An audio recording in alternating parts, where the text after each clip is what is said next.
And the object of this discussion this afternoon is importantly that we will hear from the UN, of course, from Rosemary DiCarlo, but also we've always recognized the critical role of the African colleagues, the African Union, the regional organizations in the resolution of this crisis in Ethiopia, which is no longer just a northern Ethiopia issue. It now looks like a really important challenge for the government of Ethiopia and all parties on the ground. So we will hear this afternoon from President Obasanjo. I know that over the weekend he has had many important contacts. We're interested in hearing from him what pathways to peace he sees. Ambassador, given that you were able to reach consensus on a statement on Friday, do you see any kind of opening at all for any stronger action by the Security Council? Well, look, what we're interested in doing today is hearing what's happening on the ground. This is a volatile situation. We know that there's been an intensification of military activity on the ground. We know people in northern Ethiopia, but also people, as we know, in Addis Ababa, very concerned about what's happening. We have President Obasanjo speaking to us today. We know the PSC of the African Union met today, importantly. We'd like to hear from them. And also, we know that Martin Griffiths is on the ground. I haven't emphasised, but I think at this stage I hardly need to do that. An end to the humanitarian blockade is absolutely primordial. We want to see a negotiated ceasefire, an end to hostilities, negotiated ceasefire. Absolutely need to see an end to the humanitarian blockade that is underway in northern Tigray. So we want to get a sense today as to where those important players I've mentioned are now, having spent the last few days on the ground. The EU special representative, special envoy in the Horn of Africa is on the ground today. We know that the US envoy has been on the ground. We know President Kenyatta has been working. We know the IGAD is working, AU is working. So many people all pulling together, including the Security Council today, to see can we help Ethiopia to end this crisis. I'm interested in getting a solution for the people of Ethiopia. We're really worried. There are millions of people starving today. It's absolutely critical that we end that blockade and that we see all parties come to a negotiated solution. You have another issue that you're discussing today in a closed meeting, the Palestinian question. My question to you is, how worried are you about the recent development in the occupied Palestinian territories, including the designation of the Israeli government for 6 civil society organizations as terrorist organizations, but also settlement buildings, etc. Thank you. Yeah, we will have consultations on 2 important issues in relation to the Middle East peace process. Essentially, on the question of settlements, we will repeat what we've said before. We want to see the Israeli government reverse recent decision on those 3,000 extra settlements. We believe that settlements are illegal. ተወደዳችሁ እንደምናላችሁ ሰላም እንላለን። በዛሬው ዕለት የተባበሩት መንግስታት በኢትዮጵያ ጉዳይ ለ11ኛ ጊዜ ይመስለኛል ይነጋገራልና ያንን በተመለከተ የተለያዩ ዝግጅቶች ይካሄዳሉ ተብሏል ዛሬ። ስለዚህ በሪዮት በኩል በቀጥታ እንድትመለከቱት ለማድረግ እንሞክራለን። አብራችሁን ስላላችሁ በጣም ደስ ይለናል። ይህንን ስርጭት ላይክ አድርጉ፣ ሼር አድርጉ፣ ሰብስክራይብ አድርጉ እና ጆይን ቻናል ብላችሁ ደግሞ ሪዮትን ተቀላቀሉ። በአጠቃላይ ኢትዮጵያን በተመለከተ የዓለም አቀፉ ማህበረሰብ ያለውን ነገር በተመለከተ በደንብ ግንዛቤ እንዲኖር ለማድረግ ከምንጩ እንደው ሌላ ቦታ ከምትሄዱ በቀጥታ ከሪዮት እንድትመለከቱት በመፈለግ ነው ይሄንን እያደረግን ያለ ነው። ይቅርታ፣ ሌሎችንም ዝግጅቶች በሪዮት በኩል ለማሰራጨት እናስባለን ከኢትዮጵያ ጋር የተገናኙትን። ስለዚህ እሱንም በማድረግ ረገድ አብራችሁ እንደምትሆኑ ተስፋ አደርጋለሁኝ። ዝግጅቱ ሲጀምር ተስፋ አደርጋለሁኝ እንግዲህ በቀጥታ ተከታተሉታላችሁ ብዬ። በርካታ ነገሮች ተከስተዋል። ባለፈው አርብ ነበር ይሄ ዝግጅት እንደምታስታውሱት ሊካሄድ የነበረው፣ ግን የተለያዩ ምክንያቶች እየተሰጡ ነው። ለዛ እንደምታውቁት አንዳንድ የአፍሪካ ህብረት አባላት ስላልተገኙ ነው የሚሉ አሉ። ሌሎችም እንደዚህ የሚጠቀሱ ምክንያቶች አሉ በነገራችን ላይ እና አሁን እንግዲህ ዛሬ ፕሬዚደንት የቀድሞ የናይጄሪያ ፕሬዚደንት ኦሉሴጉን ኦባሳንጆ ቀዳማ ነው እሁድ ዕለት ይመስለኛል በአዲስ አበባም በመቀለም ተገኝተው ነበረ።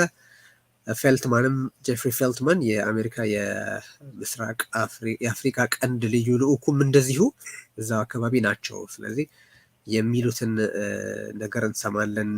ወደ ኢትዮጵያ እንደገና ተመልሰዋል ኬንያ ከሄዱ በኋላ የሚል መረጃም ተሰጥቷል። ስለዚህ እሱንም ያ ነገር አለ። በርካታ ነገሮች እየተከወኑ ስለሆነ እንድትከታተሉት እንጠይቃለን። አብራችሁ ስላላችሁ እናመሰግናለን። እንግዲህ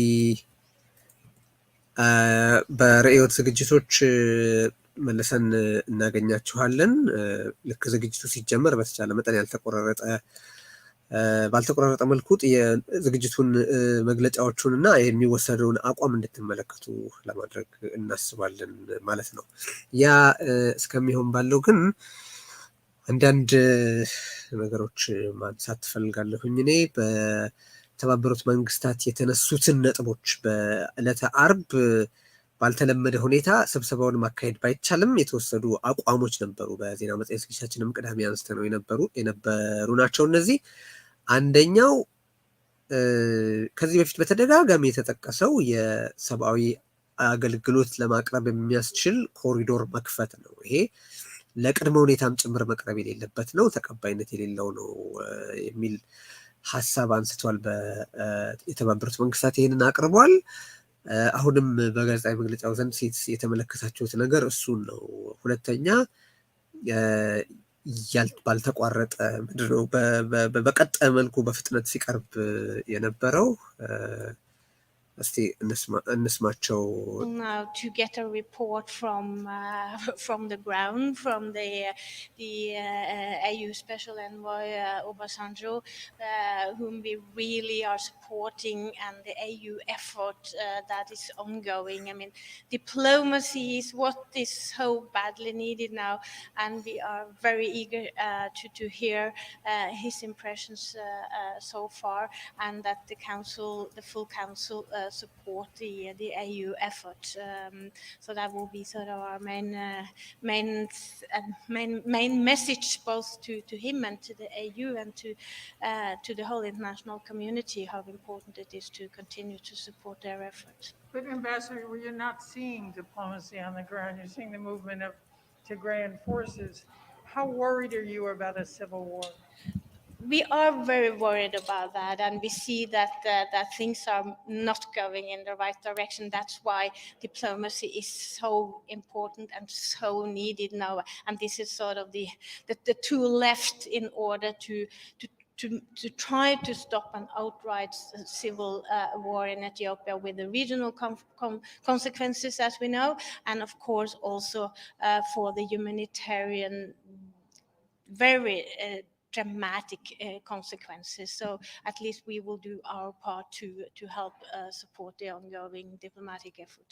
Thank you. Do you believe that the blockade on humanitarian aid should be lifted immediately? And in your talks with other partners or with the Ethiopians, which reactions you are getting regarding this point?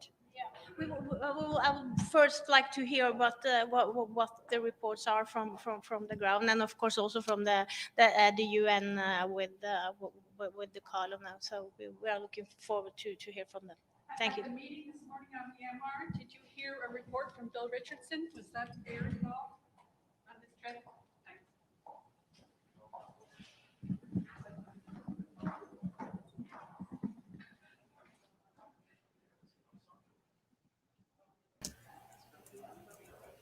ይሄ እንግዲህ ከዝግጅቱ በፊት እየተሰጡ ያሉ ጋዜጣዊ መግለጫዎች ወይ ከጋዜጠኞች ጋር ያሉ ግንኙነቶች ናቸው። ዝግጅቱ ሲጀምር በቀጥታ እናሰራጨዋለን። እናንተም እንግዲህ በቀጥታ የምትመለከቱት ይሆናል። ሀሳቦቻችሁን አስፍሩ። ይህንን ስርጭት በስፋት እንድታጋሩ እንሻለን። ያነሳው ነበር ሀሳቦች በዕለተ አርብ የተነሱት ነገሮችን በተመለከተና አንደኛው ያልተገደበ የሰብአዊ አገልግሎት አቅርቦት ማረጋገጥ ነው። ሁለተኛው በተደጋጋሚ ሲባል እንደነበረው ይሄ የቀጠለው ጦርነት በአስቸኳይ እንዲቆም የሚጠይቅ ነገር ነው። ማለት ጦርነቱ በአስቸኳይ መቆም አለበት፣ ያለ አንዳች ቅድመ ሁኔታ ግጭቶቹ ወይም ፍልሚያው መቆም አለበት የሚል ጥያቄ ነው። ሶስተኛ ኔጎሽየትድ ሲዝ ፋየር መኖር አለበት ነው። መጀመሪያ አሁን በአሁኑ ወቅት የተናገሩ ያሉት ጠመንጃዎች ተለጉመው አንደበቶችና ብዕሮች መናገር ይጀምሩ፣ ሀሳብ መለወጥ ይጀምር የሚል ነው።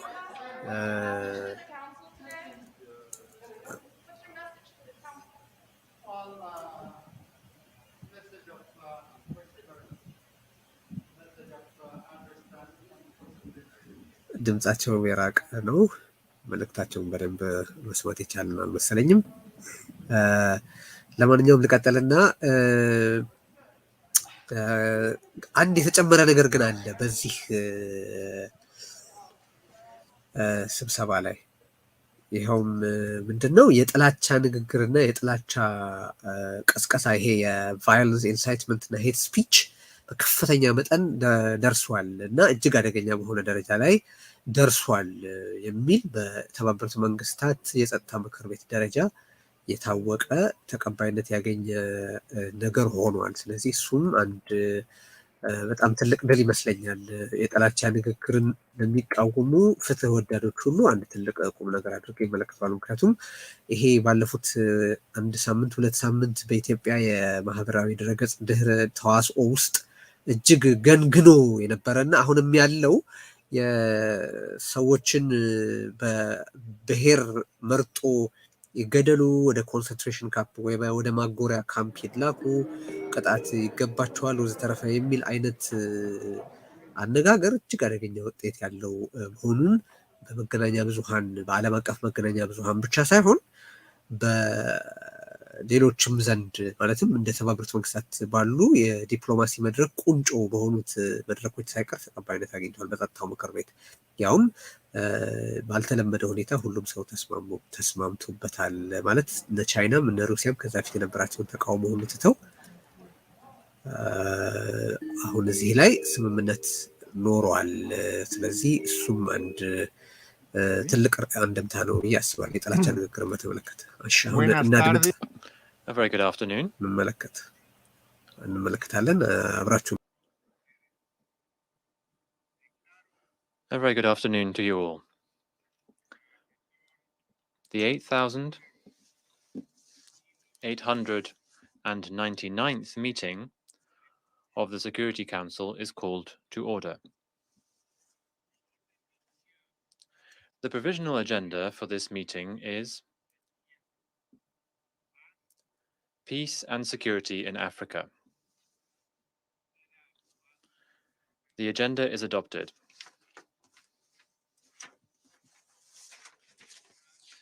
In accordance with Rule 37 of the Council's Provisional Rules of Procedure, I invite the representative of Ethiopia to participate in this meeting. It is so decided.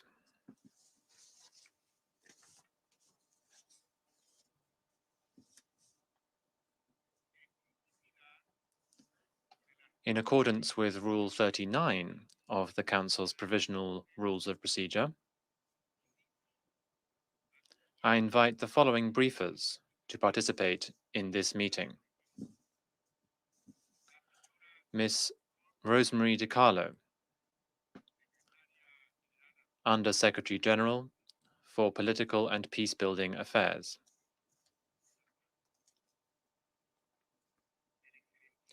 His Excellency Mr. Olusegun Obasanjo, High Representative of the Chairperson for the African Union Commission for the Horn of Africa region. It is so decided.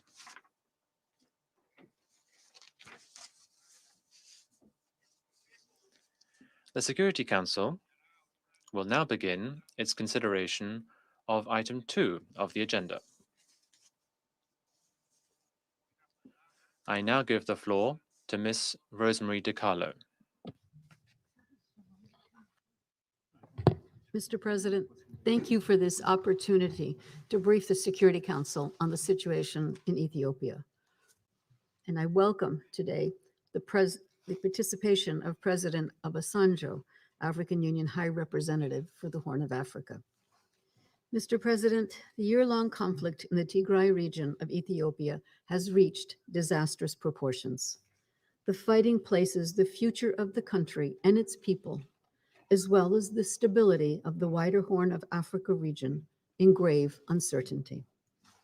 In recent days, Tigrayan forces have advanced southwards toward Addis Ababa, acting in coordination with the Oromo Liberation Army. The government of Ethiopia has declared a nationwide state of emergency and has stated it is fighting an existential war.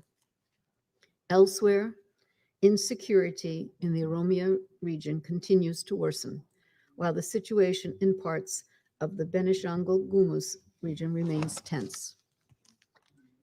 There has been much speculation regarding how this crisis will unfold over the coming weeks. In a country of over 110 million people, over 90 different ethnic groups, and 80 languages, no one can predict what continued fighting and insecurity will bring. But let me be clear. What is certain is that the risk of Ethiopia descending into a widening civil war is only too real. That would bring about a humanitarian catastrophe and consume the future of such an important country. The political repercussions of intensifying violence in the wider region would be immense, compounding the many crises besetting the Horn of Africa. Just in northern Ethiopia today, more than 7 million people need humanitarian assistance. Efforts to mobilize assistance in Tigray, where more than 5 million people need food, and an estimated 400,000 people are living in famine-like conditions, continue to be undermined by an inability to move cash, fuel, and supplies into the region. No airstrikes have reached Mekelle since 18 October amid continued airstrikes. United Nations humanitarian air service flights have remained suspended since airstrikes on 22 October forced a flight to return to Addis Ababa. We've been unable to move fuel into Tigray since August. While some emergency supplies have been moved, it has been 4 months since the last major shipment of medicines and health supplies into Tigray. Lack of access means that humanitarian organizations have had to scale back core life-saving activities, including water trucking, food distributions, mobile clinics, and support for acutely malnourished children and mothers. Needs and protection concerns are also rapidly escalating in the Amhara and Afar regions, with large numbers of people fleeing from their homes as the fighting continues to expand. Let us recall that this expanding crisis is happening in a country that was already grappling with enormous humanitarian challenges, including local conflicts, flooding, drought, and infectious disease outbreaks. While needs are most acute in the north, across Ethiopia as a whole, more than 20 million people are estimated to need some form of humanitarian support, and more than 5 million people are internally displaced.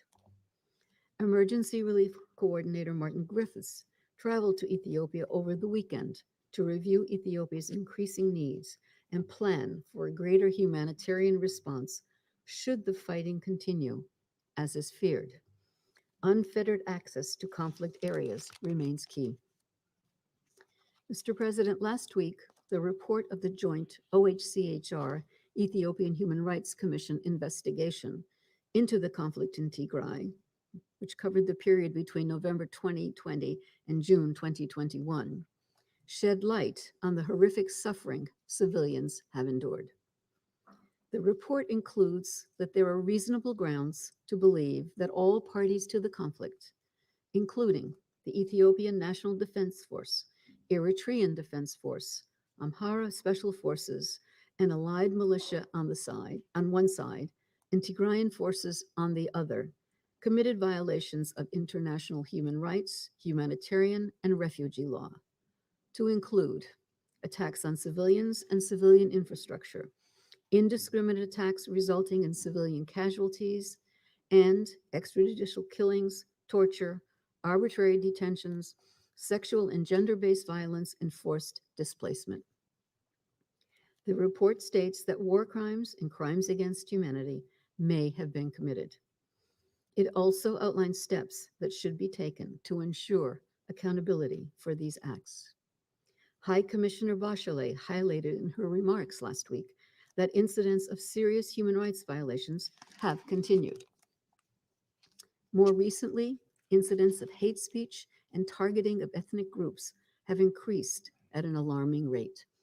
In this regard, the Security Council's call on 5 November for refraining from inflammatory speech and incitement to violence is welcome and timely. Mr. President, there must be an immediate cessation of hostilities. This has been the call of the Secretary General, African Union Commission Chair Faki, IGAD Executive Secretary Workna, the leader of Ethiopia's key neighbor, Kenya President Uhuru Kenyatta, and the UN Security Council. They've also called for negotiation of a lasting ceasefire and for the creation of conditions for an inclusive Ethiopian dialogue to resolve the crisis and create the foundation for peace and stability throughout the country. The Secretary General has been in frequent contact with Prime Minister Abiy, urging restraint and dialogue and offering his good offices. Further, the Secretary General has offered President Obasanjo the full support of the United Nations to his efforts to resolve the conflict. UN colleagues on the ground continue to urge all sides to this conflict to show restraint and provide unfettered access to vulnerable populations. Mr. President, the recently concluded elections in Ethiopia demonstrated the people's commitment to the democratic process. At the ceremony to mark his new mandate last month, Prime Minister Abiy spoke of his government's commitment to resolve the ongoing challenges and his intention to launch a national dialogue. The urgency for such an inclusive initiative has never been greater. In closing, let me stress that the UN is steadfastly committed to stay and deliver in Ethiopia in support of all the people of the country. We continue our work there, including thanks to the dedication of our Ethiopian national staff, who must be provided full protection by national authorities, regardless of their background. Ethiopia, a founding member of the United Nations, needs our support. We urge Ethiopians to come together to build a shared, prosperous future before it is too late. Thank you, Mr. President. I would like to thank Ms. DiCarlo for her briefing. I now give the floor to His Excellency Mr. Olusegun Obasanjo.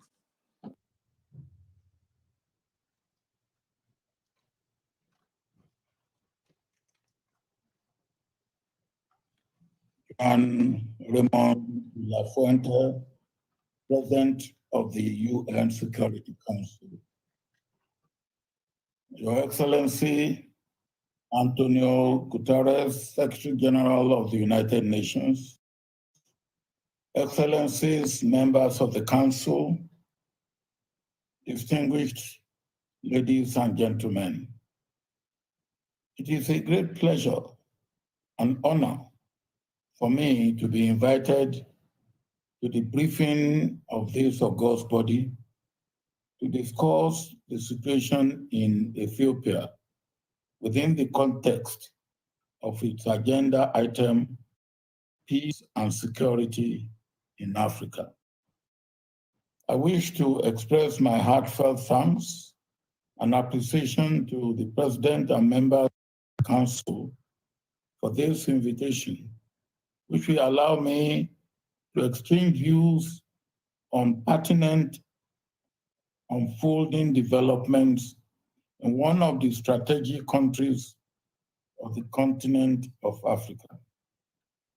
I also wish to thank the chairperson of the AU Commission, for my nomination on the 26th of August, 2021 as the African Union High Representative for the Horn of Africa, to intensify engagements with all relevant political actors and stakeholders towards promoting and entrenching durable peace and stability within the Horn of Africa, as well as support to AU-led strategies and diplomatic interventions in the region through the facilitation of inclusive political dialogue, reconciliation, and social cohesion processes.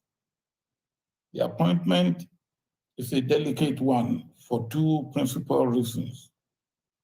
It is the first ever appointment by the AU of a high representative for an entire region. And the second reason is that each of the 8 countries of the region has a specific context. My assignment is part of the AU drive to promote peace, security, stability, and political dialogue all over the Horn of Africa region, and has allowed me to engage with most of the leaders of the region, relevant bilateral and multilateral partners, as well as key political actors and stakeholders, especially in Ethiopia. Apart from the region, I have also paid visits to Europe to meet with the President of the Republic of France and to Brussels to meet with the leaders of the European Union from 5th of October to 8th of October 2021. I have also traveled to the United States of America, where I met with the Secretary General of the United Nations and the Secretary of State of the United States of America from 9th to 14th October 2021. These initial visits offered me the opportunity to discuss with world leaders about the objective of the appointment, as well as to solicit their logistical and all other supports towards the implementation of my mandate. Since I began the assignment, I have briefed the AU Peace and Security Council on 2 occasions, the first of which was on the 28th of October 2021 on the region, and the second only this morning, specifically on the situation in Ethiopia. The Undersecretary has given us a little bit of the situation, the present situation in Ethiopia. Mr. President, it is pertinent to point out that the crisis situation in northern Ethiopia has continued to drastically deteriorate in recent weeks, leading to a serious escalation of the situation. I've been following these developments with keen attention, and it is owing to the rapid changes in trend that I am paying another visit here in Ethiopia to engage all stakeholders for the de-escalation of the situation. It should be noted that following days of report of intense fighting in the north of the country, the Ethiopian cabinet declared on the 2nd of November a nationwide state of emergency with immediate effect, while the central authority urging the citizens to prepare to defend the capital. The mass demonstration yesterday, 7th November, as well as other similar demonstrations in several cities in support of the federal government, is evident of the present reality.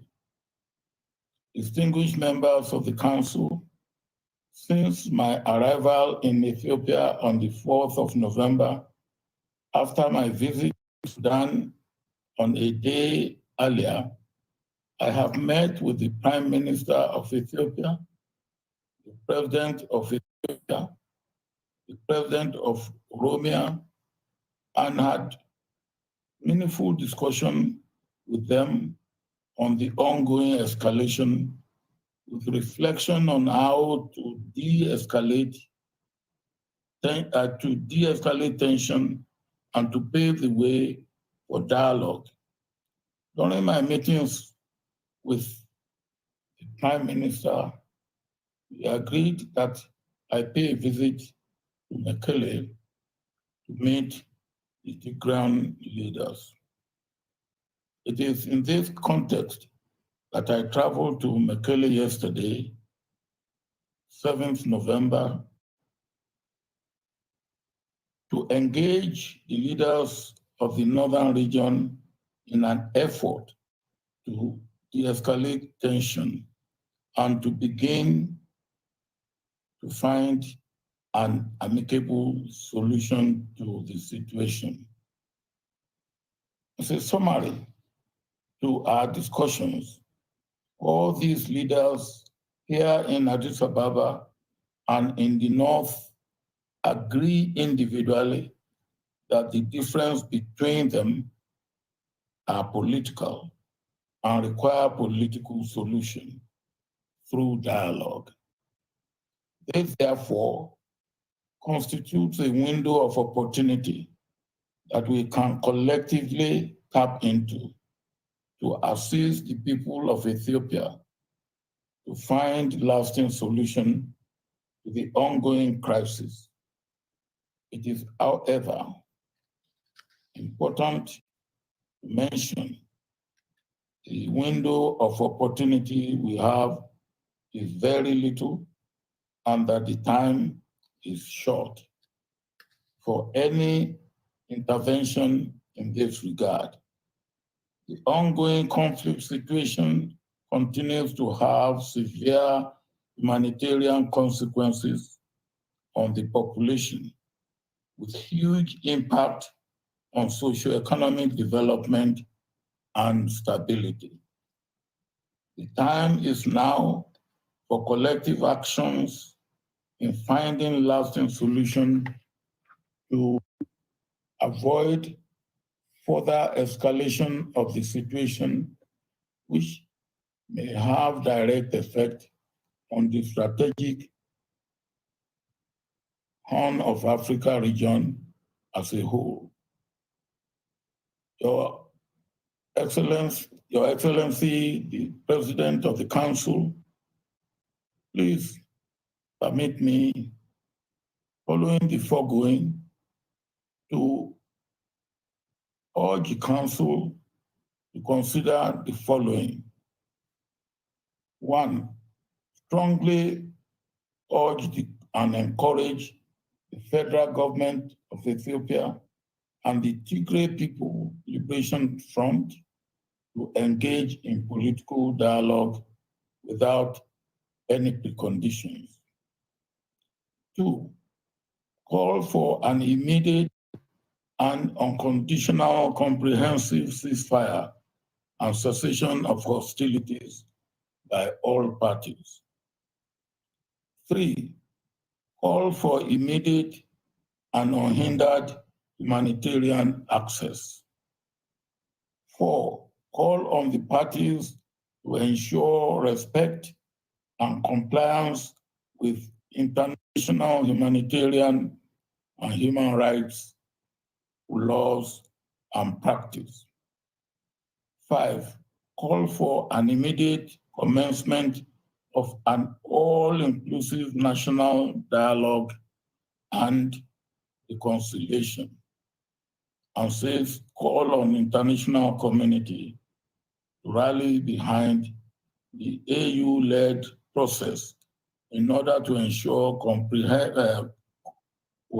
coherence and unity of purpose for our peacemaking efforts in the Horn of Africa, and particularly in Ethiopia. In the last 48 hours, Mr. President, as I said, I have visited Mekelle, capital of Tigray. I have consulted with the Prime Minister of Ethiopia, the President of Tigray, the President of Oromia region, and the President of the Republic of Ethiopia. I've also consulted with the chairperson of AU Commission. Tomorrow, I will be paying a visit to Amhara region and Afar region, all in effort to harmonize the views of the leaders in the area of withdrawal of troops from regions that are not theirs, and also in maintaining humanitarian access. All these, I believe, are very important, and they are the areas of priority that most of the leaders that I have consulted with have indicated. And I hope that with the efforts we have in hand, before the end of this week, we hope to have a program in hand that will indicate how we can get the humanitarian and withdrawal of troops all put together to meet the immediate demand of the stakeholders. Thank you very much, Mr. President, for listening to me.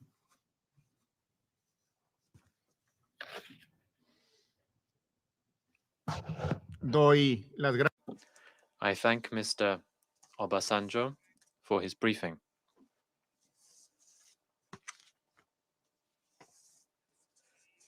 I will now give the floor to those council members who wish to make statements.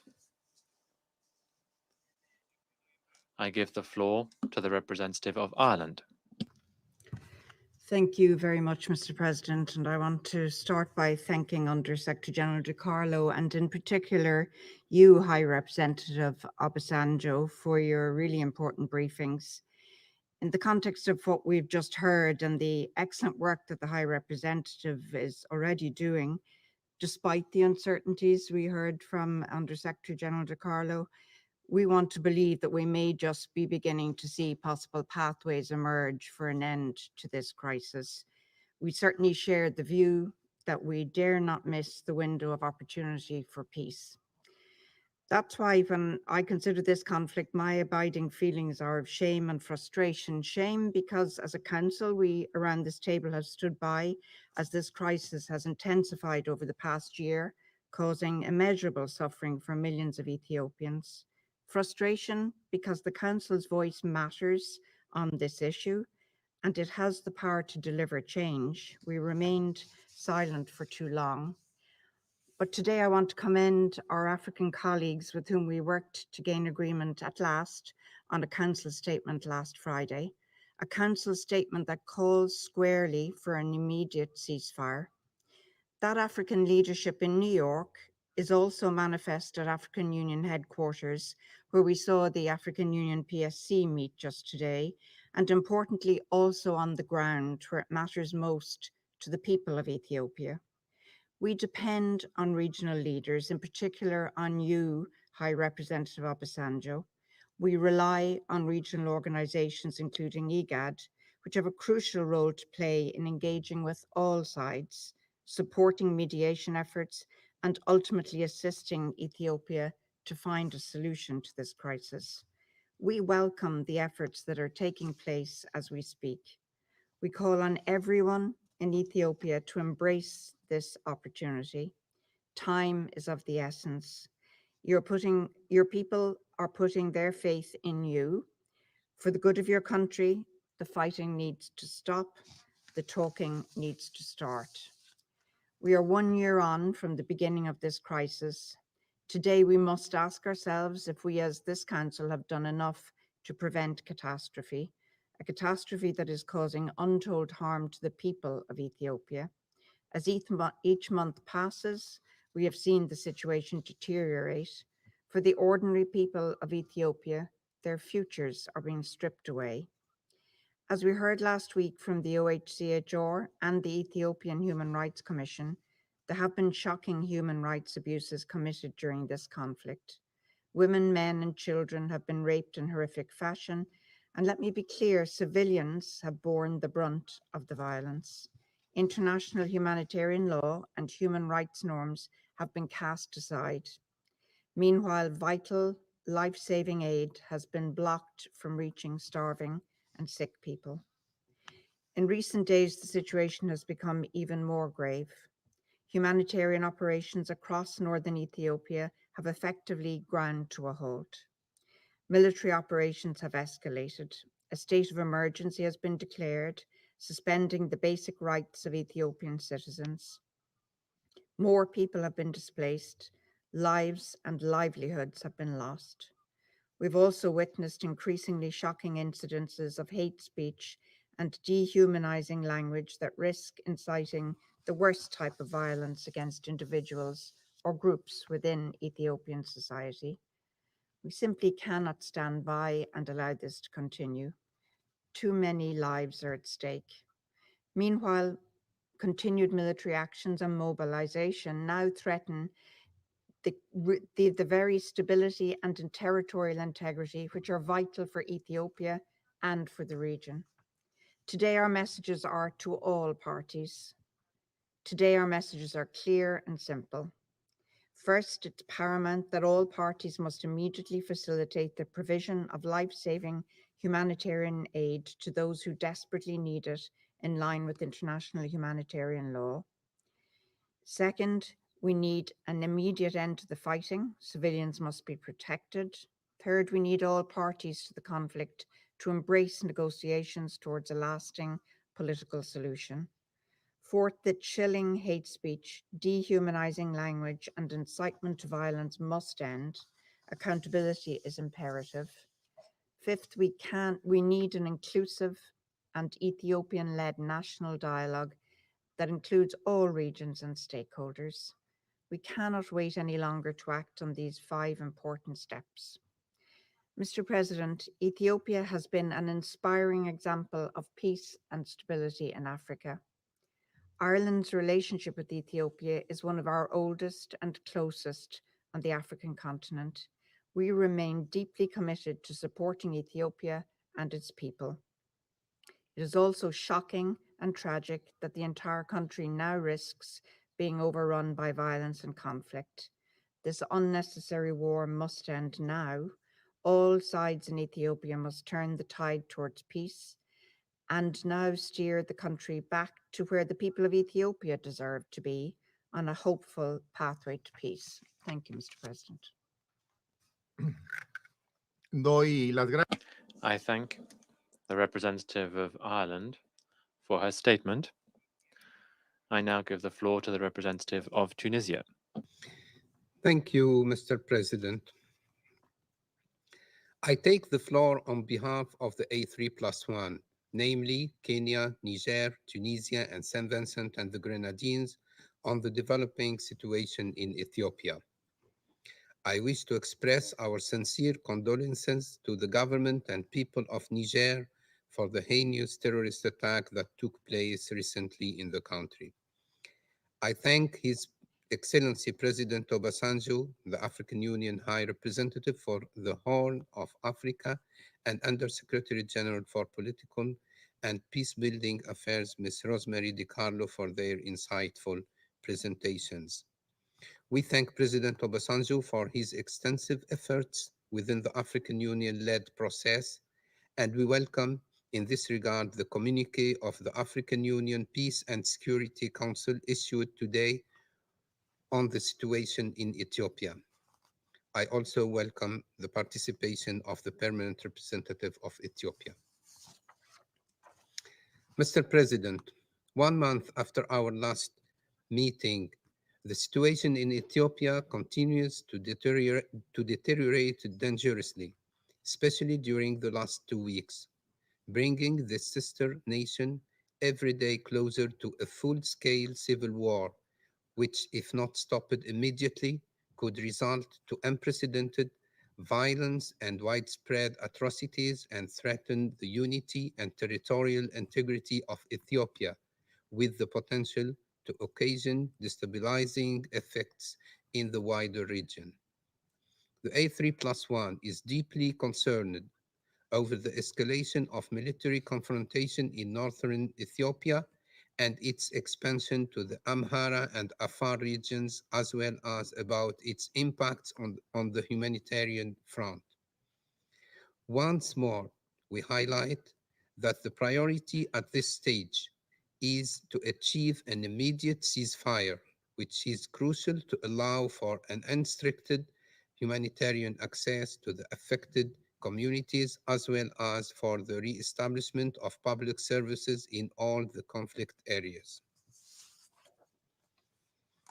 We therefore call for the immediate cessation of hostilities, the full respect for the life and property of civilians, as well as state infrastructure, and urge the parties to the conflict to constructively engage in discussions to seek a peaceful solution and pave the way for an inclusive Ethiopian-led dialogue and to national reconciliation in the interests of the country.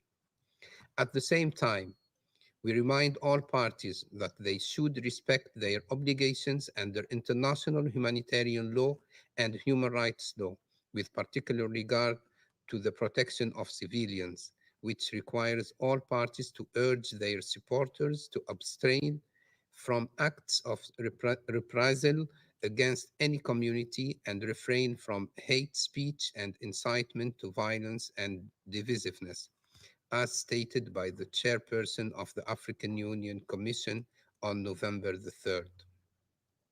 All Ethiopians are one people. As A3+1, we urge all Ethiopians to embrace one another and to refuse to be pitted against one another on account of ethnic, religious, or other identities. Mr. President, today, peace and security in the Horn of Africa is at risk. The lives of millions of men and women and children are at stake, and we have a huge and historic responsibility to prevent large-scale atrocities and famine, and to forestall possible destabilization of the region. Today, we have a strong need for diplomacy and for mediation. We welcome the initiatives of the United Nations Secretary General and all international partners and regional leaders to find a peaceful solution to this crisis. We believe that it is important today that we speak with one voice and send a clear and united message to all parties in Ethiopia that violence is not an option to resolving the political disputes, however serious they may be. We have witnessed during the last year how violence led to loss of thousands of lives and millions of displaced persons, human rights violations and atrocities, and to a dire humanitarian situation. We are left with the question, how much longer and how many more innocent Ethiopians must perish before all parties can understand that there can be no military solution to this crisis? Ethiopia, this great nation and cradle of civilization, which has been an anchor of regional peace and stability, deserves that we stand with its people in these trying times. In this regard, we believe that the African Union and the neighboring countries have a major role to play to help Ethiopians find their way to peace and stability through political dialogue and reconciliation. We should help them unite again under the common interest of their country. We reiterate our full support to the African Union High Representative for the Horn of Africa, His Excellency President Obasanjo, and commend his mediation efforts to achieve a ceasefire and a prompt and peaceful resolution of the conflict. We call on all stakeholders and international partners to extend every possible support to President Obasanjo in his highly important mission, cognizant of the importance of coordinated action. In conclusion, Mr. President, we, the A3+1, reaffirm our respect for and commitment to the sovereignty, political independence, and territorial integrity of Ethiopia. We stand on solidarity with our brothers and sisters in Ethiopia through these trying times in their pursuit for peace and stability. I thank you. Agradezco. I thank the representative of Tunisia for his statement, and I now give the floor to the representative of Norway. Thank you, President. And thank you to A3+1 and Ireland for leading the call to add this item to our agenda. This is indeed a time when a strong and united message from the Council is critical. And thank you to USG Di Carlo and the AU High Representative for the Horn of Africa for their briefing, and not least the efforts by the AU. The development of the crisis in Ethiopia is threatening the stability and the very integrity of the country. It's hitting the civilian population hard, and certainly the most vulnerable the hardest. As a close friend and decade-long partner to Ethiopia and the Ethiopian people, Norway is deeply concerned, both by the magnitude of the crisis and its potential regional impact. There can be no military solution. This should be evident to all parties, from the federal government to the Tigrayan People's Liberation Front and the Oromo Liberation Army. Further escalation of fighting will not lead to victory. It will only inflict more unnecessary suffering on the Ethiopian people. We are deeply concerned by reports of increased ethnic profiling and discrimination. Ethnically charged statements inciting violence will only deepen divisions, perhaps to irreversible levels. Divisive actions today make peace more difficult tomorrow. We urge Ethiopian leaders to already recognize the need for a future inclusive dialogue and reconciliation process. President, all parties must exercise maximum restraint and immediately work to de-escalate the conflict. We specifically call on the TDF, the TPLF, and forces from the Oromo Liberation Army not to attempt an attack on Addis Ababa. We also urge the government of Ethiopia to refrain from imposing any measures or restrictions upon civilians of specific ethnicities, including Tigray and Oromo. Norway fully supports the AU Peace Initiative and the mandate and efforts of the AU High Representative for the Horn of Africa. We call on all parties to fully cooperate with the High Representative to immediately stop fighting and make the necessary concessions for a negotiated cessation of hostilities. President, the humanitarian situation is extremely dire. Hundreds of thousands in Tigray are facing famine-like conditions, and there is a serious risk of large-scale famine. At least 2 million persons are displaced in Tigray and hundreds and thousands in Amara and Afar. Access to food, health care, and other basic services must be restored, and all possible modalities for this must be explored. We call on all parties to immediately facilitate full, safe, and unhindered humanitarian access. We know that the suffering of the Ethiopian people also go beyond the current humanitarian crisis. Norway is appalled by the findings in the joint report by the Office of the High Commissioner for Human Rights and the Ethiopian Human Rights Commission. While limited in time and geographical scope, it outlines a patterns of the killing of civilians and the widespread and systematic use of sexual and gender-based violence. The obligation of all are made clear. Incidents must be investigated and perpetrators brought to justice. All parties to the conflicts must fully respect international human rights and international humanitarian law, even in the most dire circumstances. President, every day that the fighting continues and that the rhetoric grows only makes a credible accountability process and a viable transitional justice mechanism more vital. These mechanisms will be of utmost importance to future national reconciliation. The people of Ethiopia, indeed all people in the broader region, are dependent on the ability of the parties to urgently find a path to sustainable peace, and we stand ready to assist. Thank you. Agradezco. I thank the representative of Norway for her statement, and I now give the floor to the representative of Vietnam. Thank you, Mr. President. And I would like to thank USG DiCarlo and the High Representative, the Chairperson of the African Union Commission, Obasanjo, for their insightful briefings. I welcome the ambassadors, permanent representative of Ethiopia, to our meeting today.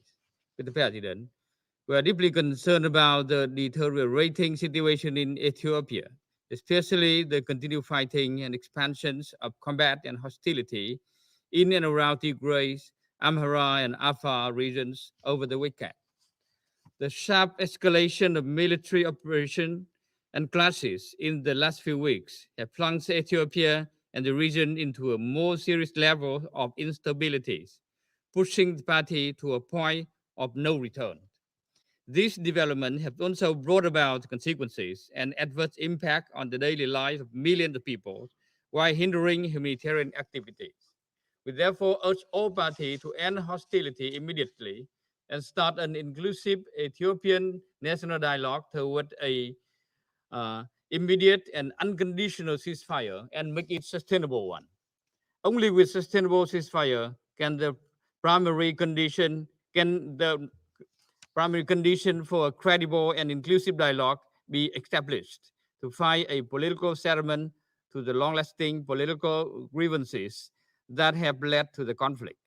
Mr. President, the escalating hostility threatened to worsen the already dire humanitarian situation in Tigray, Amhara, and Afar, where millions of people are in need of urgent humanitarian assistance. As reported, 5.2 million people, especially those 400,000 people who live in famine-like conditions, are having to rely on food aid every day. We welcome progress in the practical activities carried out by the United Nations, humanitarian organizations, and international and regional partners to help Ethiopians, including people in Tigray, over the past few months. We also welcome the visit made by the USG Martin Griffiths and the African Union envoy to the Horn of Africa, Obasanjo, to the northern Tigray region of Ethiopia on Sunday to discuss humanitarian access and a possible ceasefire. However, we understand that the access to and distribution of humanitarian assistance remains far from satisfying the urgent needs of people in this region. We therefore call for an immediate removal of restriction and creation of a favorable condition to humanitarian access, full observation of international humanitarian law, and rapid restoration of public services and upscaling humanitarian assistance. All measures must be taken to protect civilians and humanitarian workers. Mr. President, as we stated previously, the crisis in Tigray stems from the complicated political, historical, and ethnic regions. Therefore, rather than invoking further hatreds, relevant parties must give the highest priority to the interest of their people, and therefore patiently engage in dialogue and reconciliation. It is high time for a compromise to be made toward a comprehensive solution for sustained stability and development of Ethiopia on the basis of respecting principle of international laws and the UN Charter. Without a constructive dialogue in place, further bloodshed and confrontational rhetoric will drive parties further apart and block the path of peace. Dialogue should be started right now. Otherwise, it would be too late to save Ethiopia from a catastrophe. In this process, the international community should support all efforts toward the end, including through a swift and effective action, while being full respect of independence, sovereignty, unity, and territorial integrity of Ethiopia. Mr. President, the conflict and situation in Tigray have had certain impact on the region and thus requires all parties to exercise self-restraint. The principle of non-interference in the internal affairs of the state and settlement dispute by peaceful means should be constantly upheld.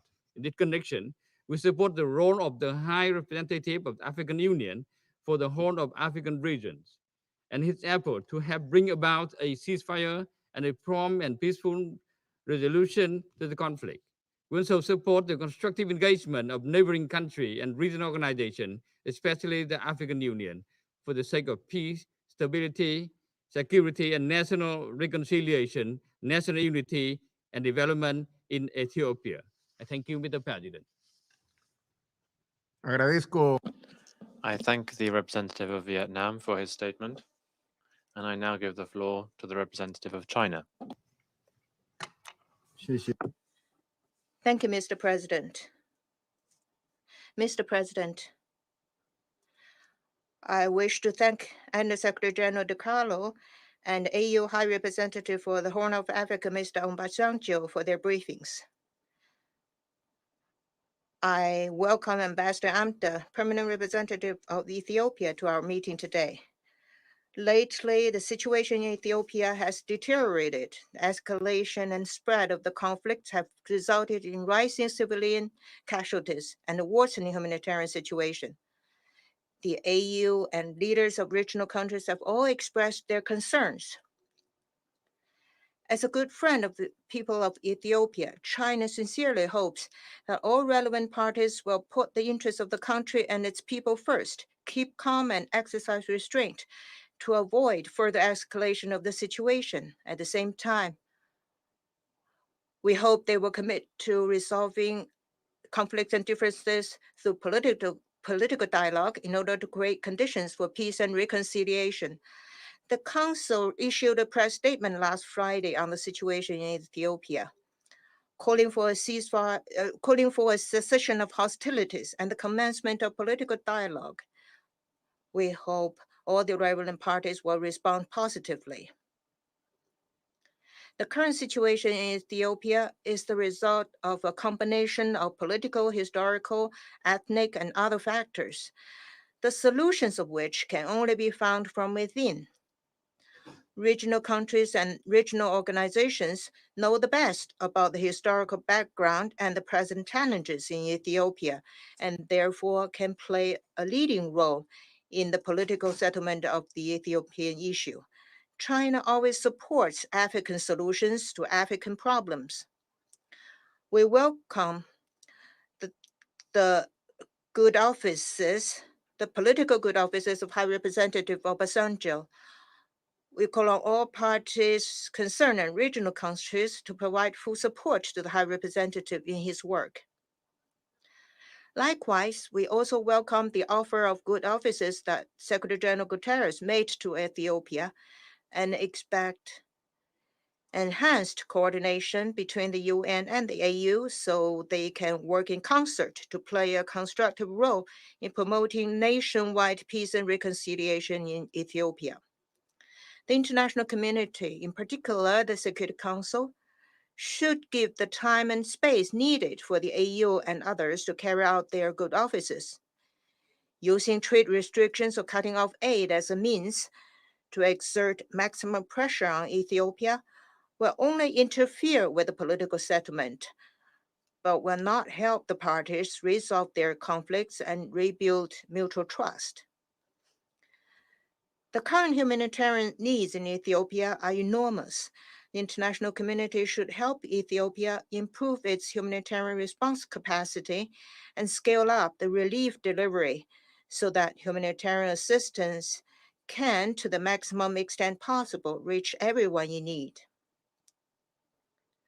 When providing humanitarian support to Ethiopia, we should respect the country's sovereignty and leadership, follow the UN guiding principles for humanitarian actions, and avoid politicizing humanitarian issues. All parties concerned in Ethiopia should fulfill their obligations under the international humanitarian law, protect the safety and security of civilians, foreign nationals included, facilitate humanitarian relief operations, and prevent further deterioration of the humanitarian situation. Ethiopia is a country with a long history and a splendid civilization. At every historical juncture, the people of Ethiopia have been able to come together to defend the country's sovereignty, unity, and long-term development. We are confident that the people of Ethiopia have the capacity and wisdom to overcome the current challenges, maintain national unity, and move the country back to the right track of peace, stability, development, and revitalization. China stands ready to work with the international community to continue to support the efforts of the people of Ethiopia. Thank you, Mr. President. I would like to thank the representative of China for his statement, and I now give the floor to the representative of the United Kingdom. Thank you, Mr. President. I would like to thank High Representative Obasanjo and Undersecretary General Di Carlo for their important briefings. I also thank the A3+1 and Ireland for calling today's meeting and for their work on Friday's statement for this Council. The United Kingdom shares the serious concerns already expressed today about the situation in Ethiopia, including from the African Union Peace and Security Council. The introduction of a state of emergency by the government of Ethiopia must not be used as an excuse to ignore human rights and international humanitarian law. Violations and abuses of human rights, international humanitarian law, and refugee law are already taking place as a result of this conflict. The report released last week by the Office of the High Commissioner for Human Rights and the Ethiopian Human Rights Commission documented these in detail, including the widespread use of sexual violence as a weapon of war, torture, attacks on civilians, and forced displacement. All parties should act to implement the recommendations contained in that joint report, ensure accountability, and prevent further suffering. Indeed, addressing the humanitarian and human impact of this tragic conflict should be our immediate focus. And when it is over, we must come together and help Ethiopia heal. Therefore, it's vital that all parties stop fighting and start talking. Tigrayan forces need to stop their advances and return to Tigray. The humanitarian blockade needs to be lifted. Hate speech and ethnic profiling must end. It serves only to set Ethiopian against Ethiopian and deepens divisions, which will make recovery from this crisis even harder. The United Kingdom gives its full support to the Secretary General and His Excellency African Union Special Envoy Obasanjo and urges all parties to make use of their good offices. We stand ready to provide any support that is required. Mr. President, in the last year, this conflict has brought only destruction, suffering, and despair. It is past time for all parties to put the Ethiopian people first. Thank you.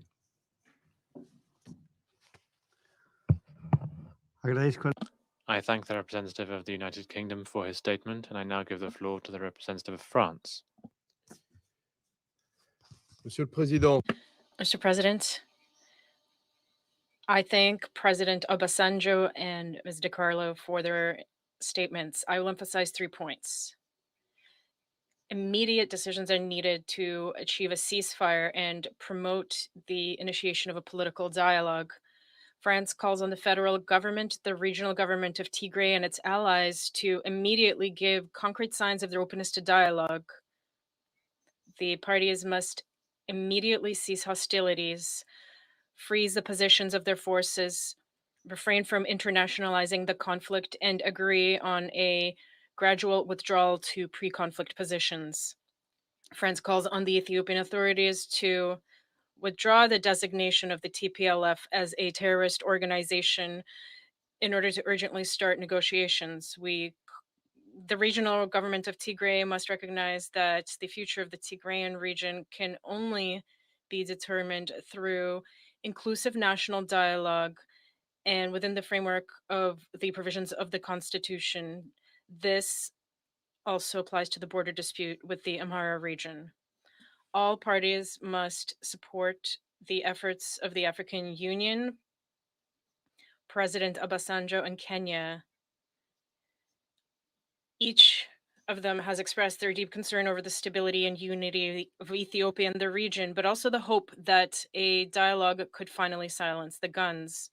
France supports these steps, as does the Secretary General of the United Nations and Ethiopia's main partners, including the EU. This council has also spoken out unanimously in support of their efforts. All of those statements reiterated the international community's commitment to the unity and territorial integrity of Ethiopia. Stakeholders in the region who exploit any vulnerabilities that the conflict has exacerbated will be held accountable. France reiterates its call for a definitive and verified withdrawal of the Eritrean forces. The international community is therefore united and mobilized to support peace efforts and provide international guarantees to overcome mistrust. We encourage the parties to seize this opportunity. It is more necessary than ever for all parties to respect international humanitarian law and human rights law. The protection of civilians must remain the top priority. The outbreak of fighting in urban areas increases the risk to populations. France is concerned about the violence, forced displacement, and hate speech targeting the ethnic origin of the victims. It calls on all parties to put an end to this violence, to fight the impunity of its perpetrators, and to act responsibly. France takes notes of the publication of the report on the joint investigation of the OHCHR and the Ethiopian Human Rights Commission. It expects all parties to initiate credible investigations into the alleged facts. These facts are extremely serious, in particular, the extrajudicial killings and the numerous cases of sexual violence. The parties must ensure full access for all humanitarian, medical, and United Nations personnel. Blocking the delivery of medical aid is unacceptable. We hope that these obstacles will be lifted swiftly. Finally, France calls on the parties to guarantee access to prisoners and to initiate discussions with a view to their release. Thank you. I thank the representative of France for his statement, and I now give the floor to the representative of India. Thank you, Mr. President.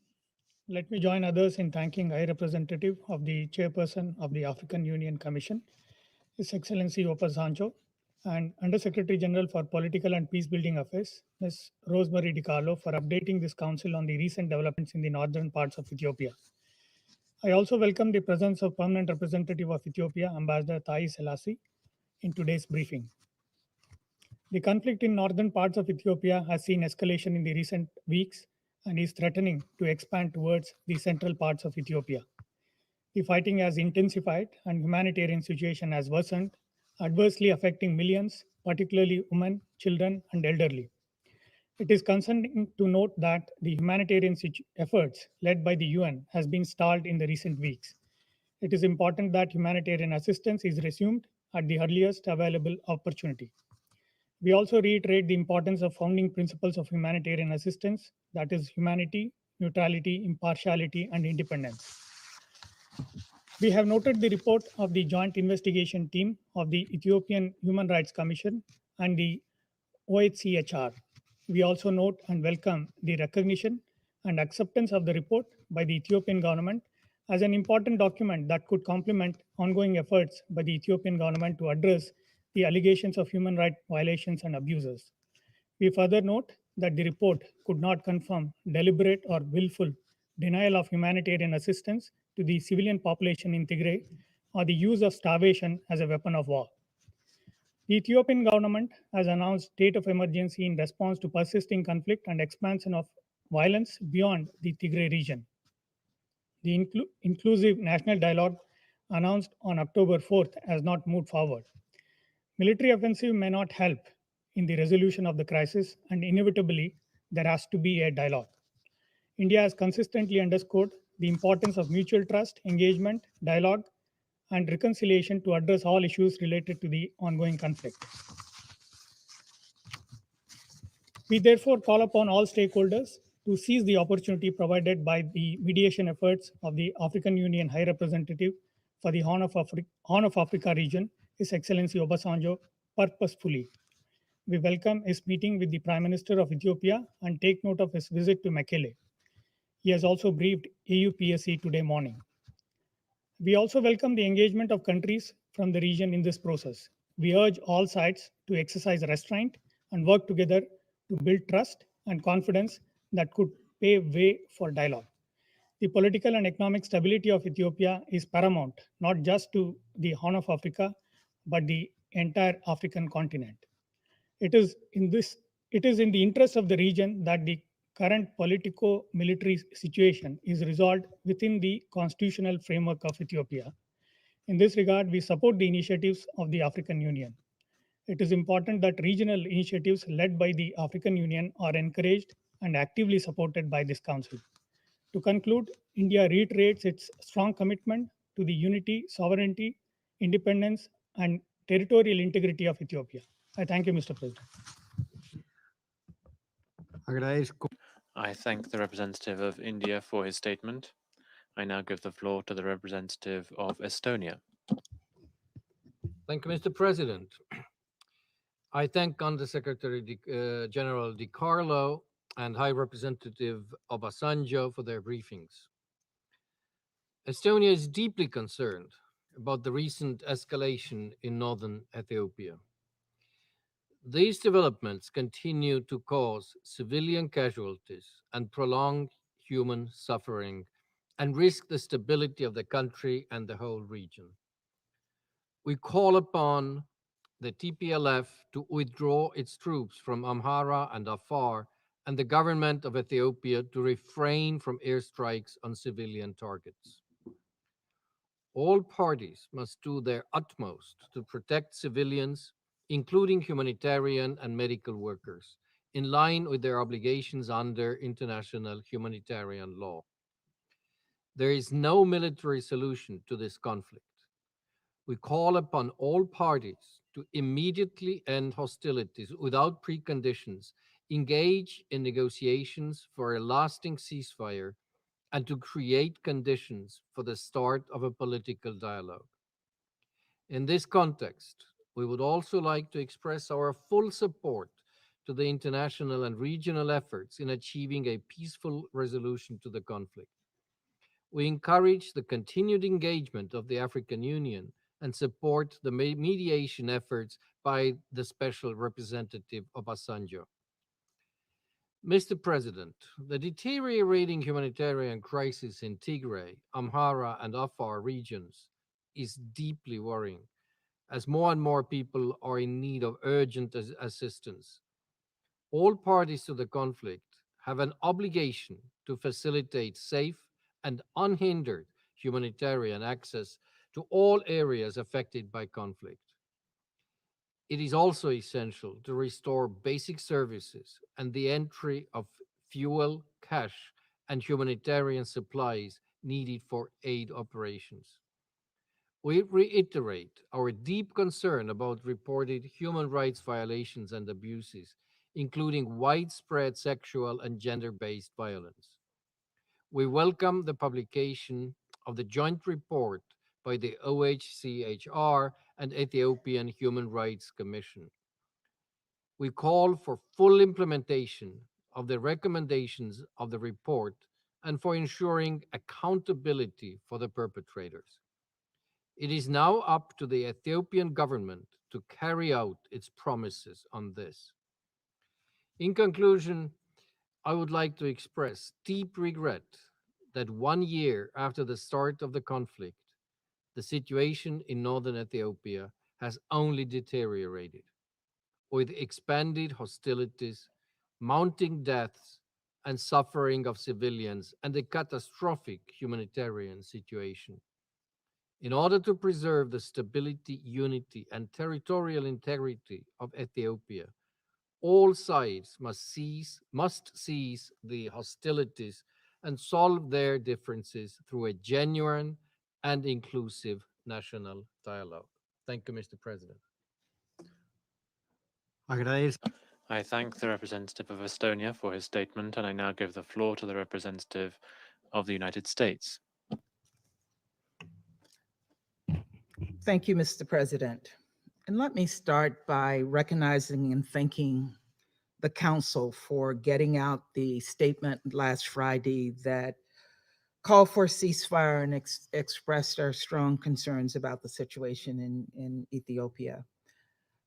Thank you, Undersecretary General DiCarlo, for your briefing.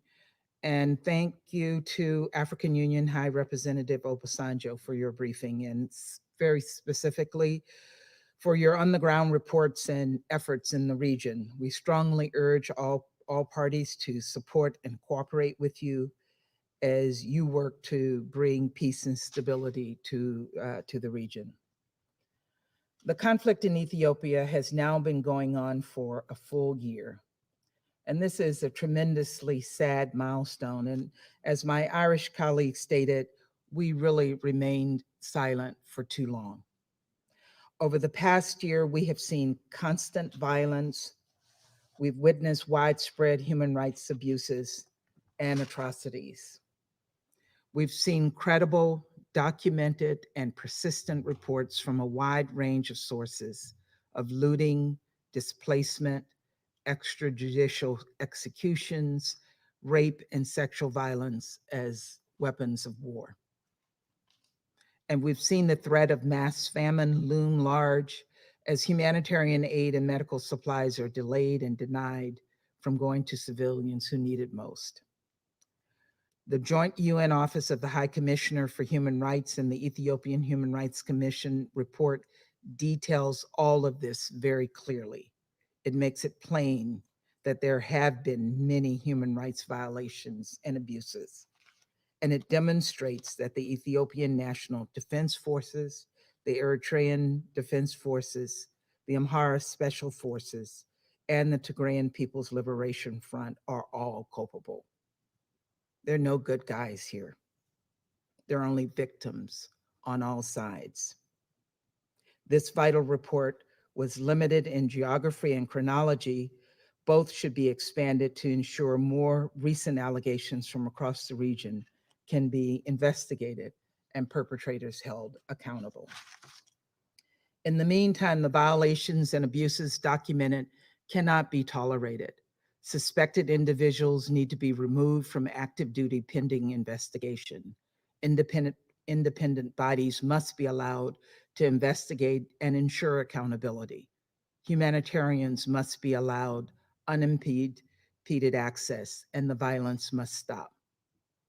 This is not the Ethiopia that we thought we would see 2 years earlier, when we were applauding this country as the fastest growing economy in Africa.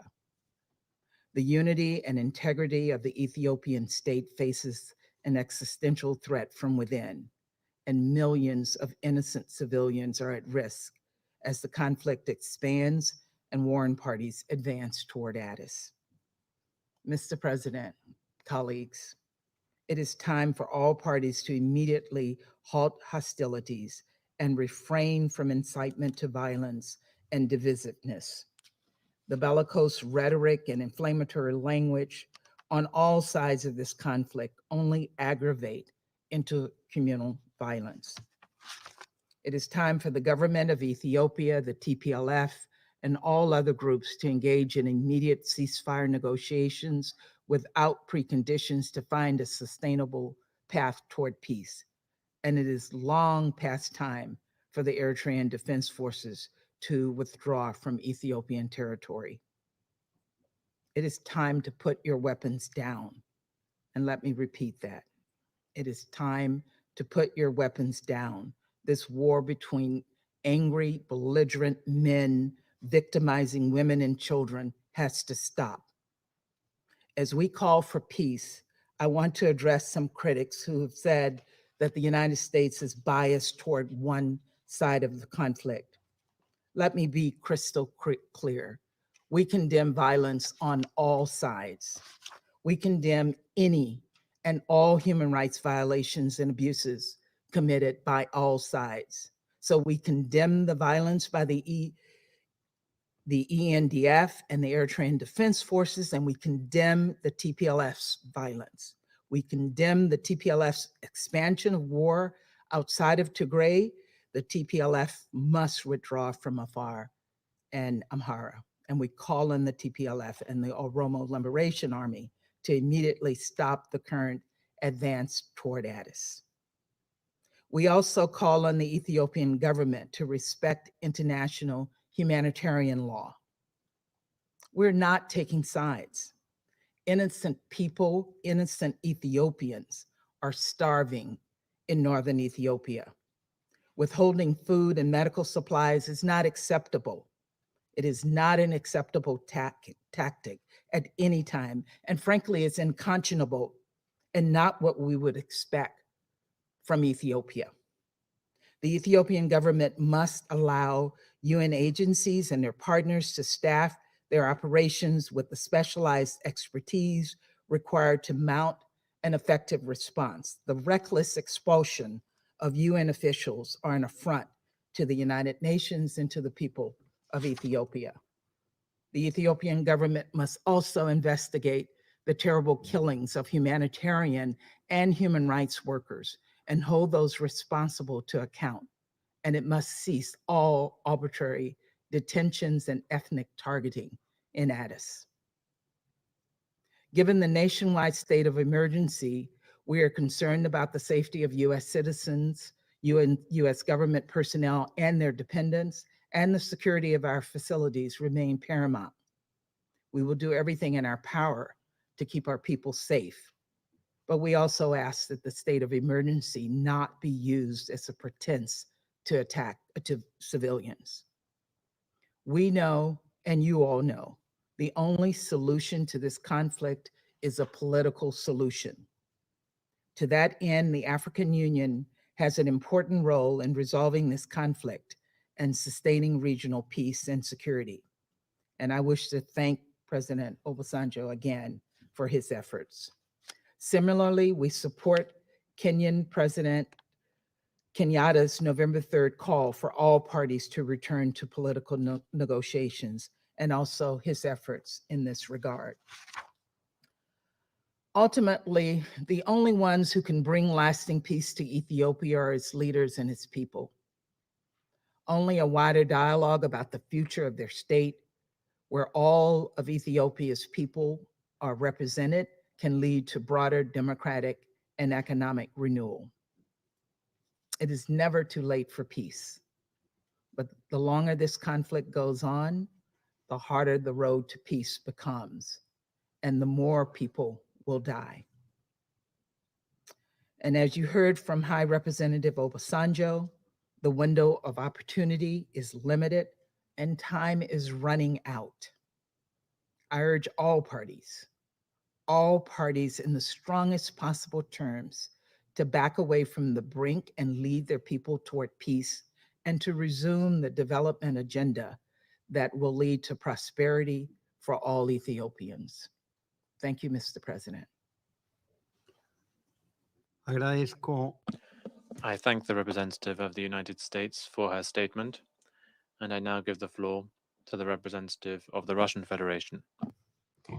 Mr. President, we have listened carefully to the information provided by the High Representative of the Chairperson of the African Union for the Horn of Africa, Olusegun Obasanjo, as well as UN Undersecretary General for Political and Peacebuilding Affairs, Rosemary DiCarlo, regarding the latest developments in the situation in northern Ethiopia.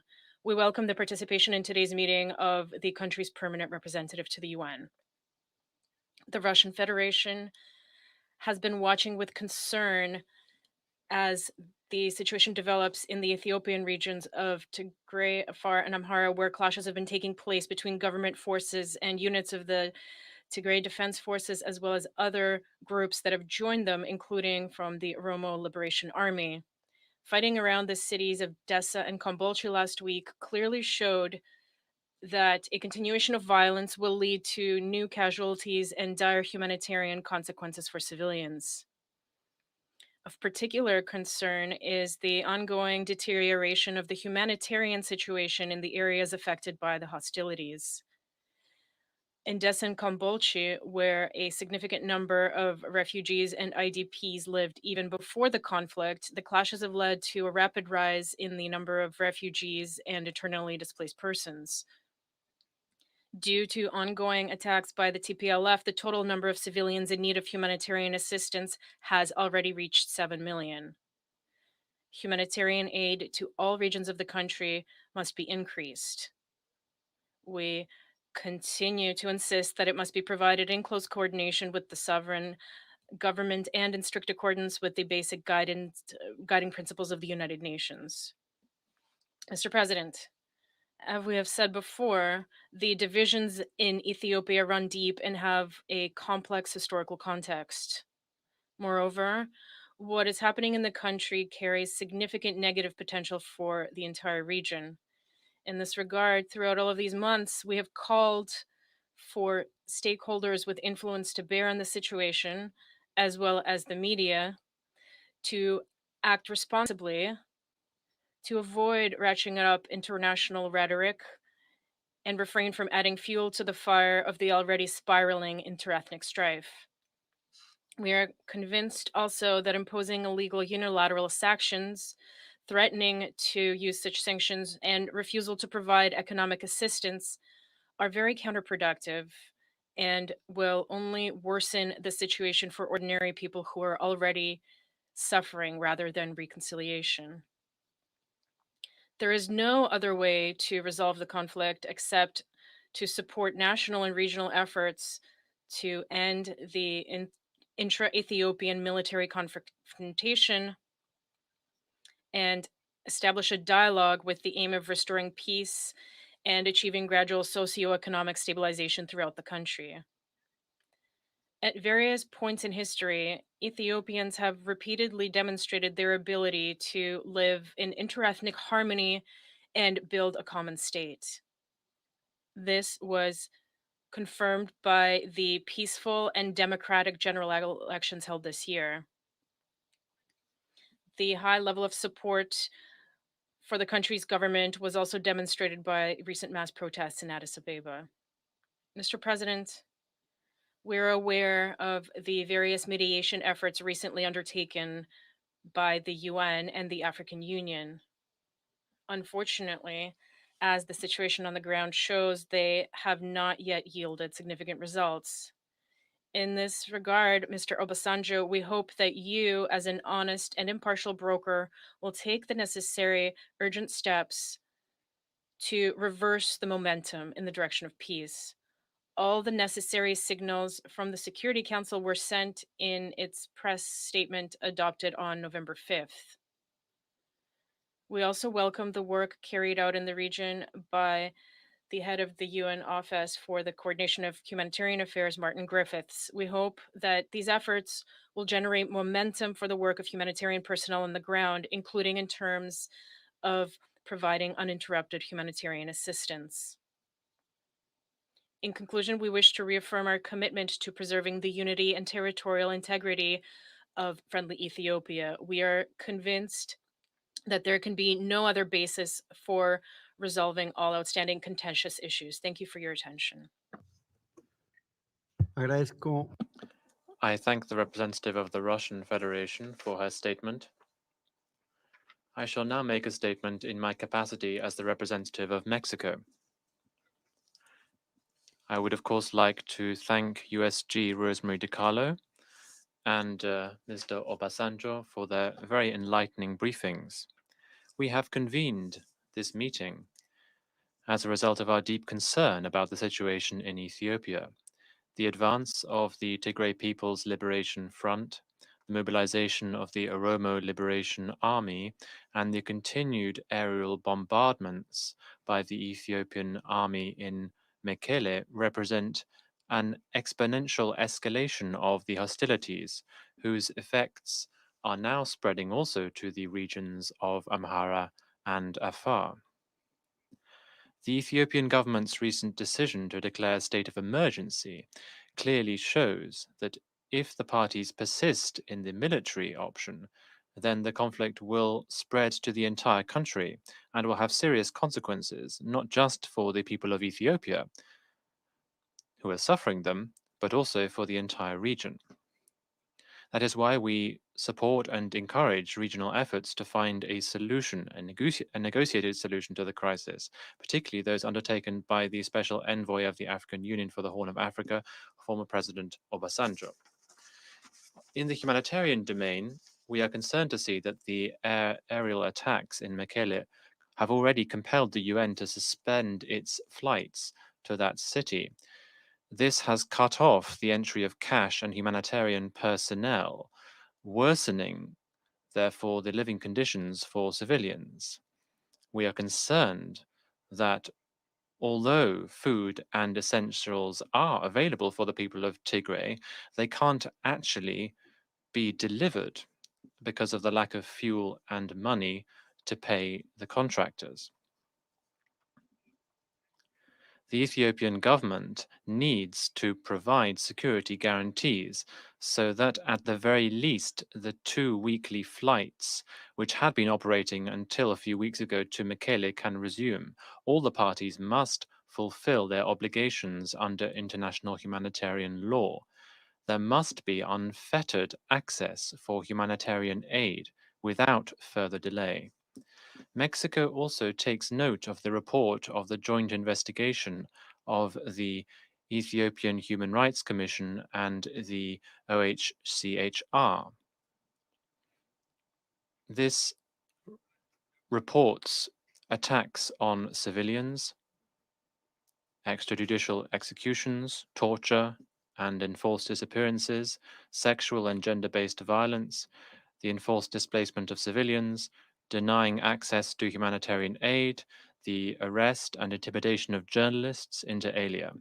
These violations of international human rights law and international humanitarian law by all actors to the conflict must be investigated and punished. In this context, my delegation reiterates this Council's call to all parties to reach a ceasefire and for the conditions to be established for a national dialogue. Negotiations must begin immediately and without preconditions. Mexico deeply regrets the fact that, in spite of the indications of the destructive potential of the conflict and the repeated warnings by UN agencies about the seriousness of the humanitarian situation, the Security Council has not been able to avoid this conflict escalating.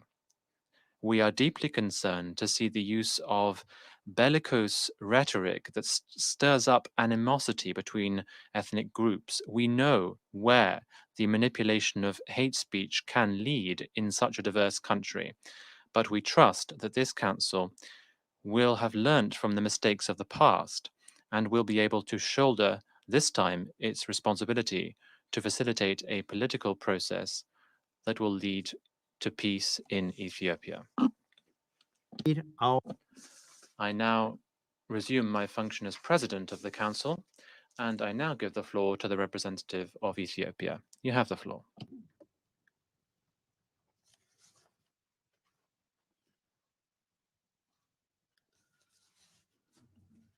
Thank you, Mr. President, for giving me the floor and for allowing the participation of my country in this briefing. I also congratulate you on Mexico's presidencies of the Council for the month of November. I recognize the presence of His Excellency President Obasanjo, High Representative of the African Union to the Horn of Africa, and Under Secretary General Rosemary DiCarlo. I thank both for their briefing. Mr. President, A year ago, the Northern Command of the Ethiopian National Defense Force was attacked within. The unsuspecting men and women in uniform were slain in the dark hours of November 4, 2020. The long-standing service and sacrifice of the National Defense Forces is rewarded by unprecedented level of betrayal and treasonous attack waged by TPLF. Ethiopia will never forget the patriots and their service and sacrifice.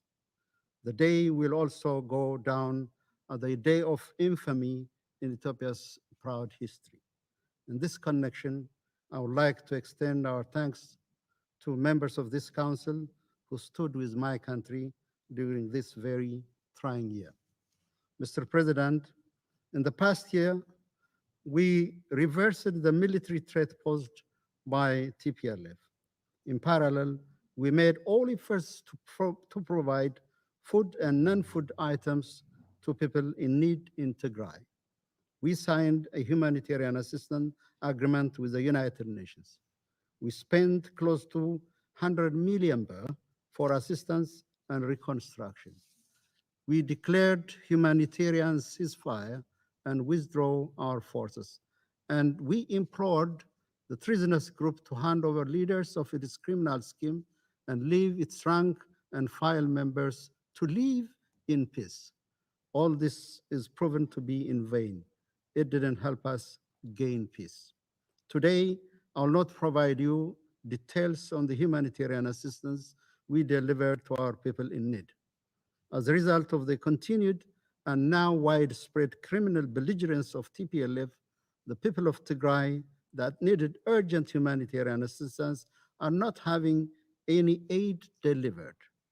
The people in Afar and Amara regions are rendered vulnerable. Cities and towns are shelled. Residents are killed in their doorsteps and robbed their earnings from their toil.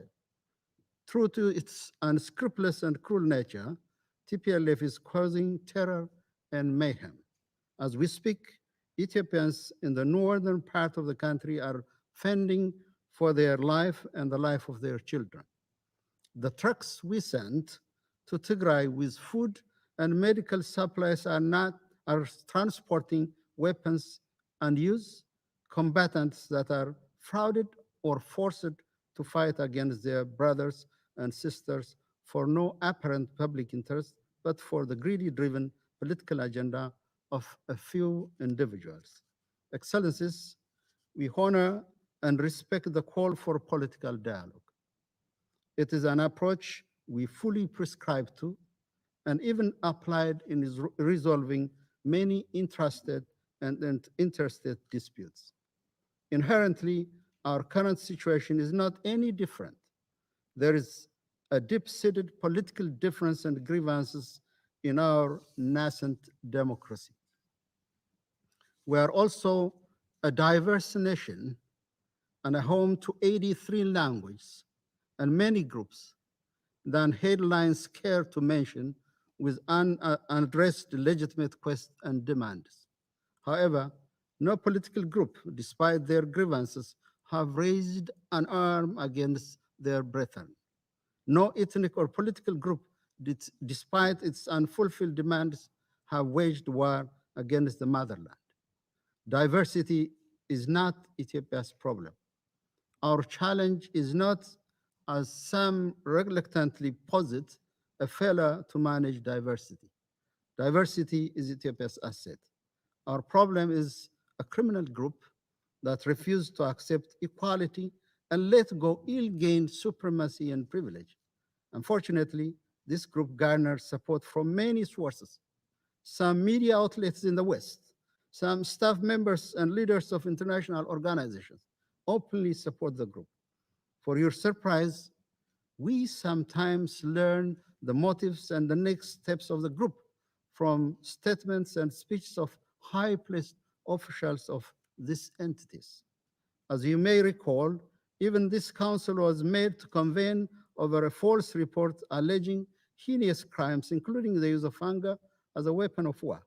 Thankfully, truth has come out, and these malicious accusations are dispelled by a joint investigation report of the Ethiopian Human Rights Commission and the UN Office of the High Commissioner for Human Rights.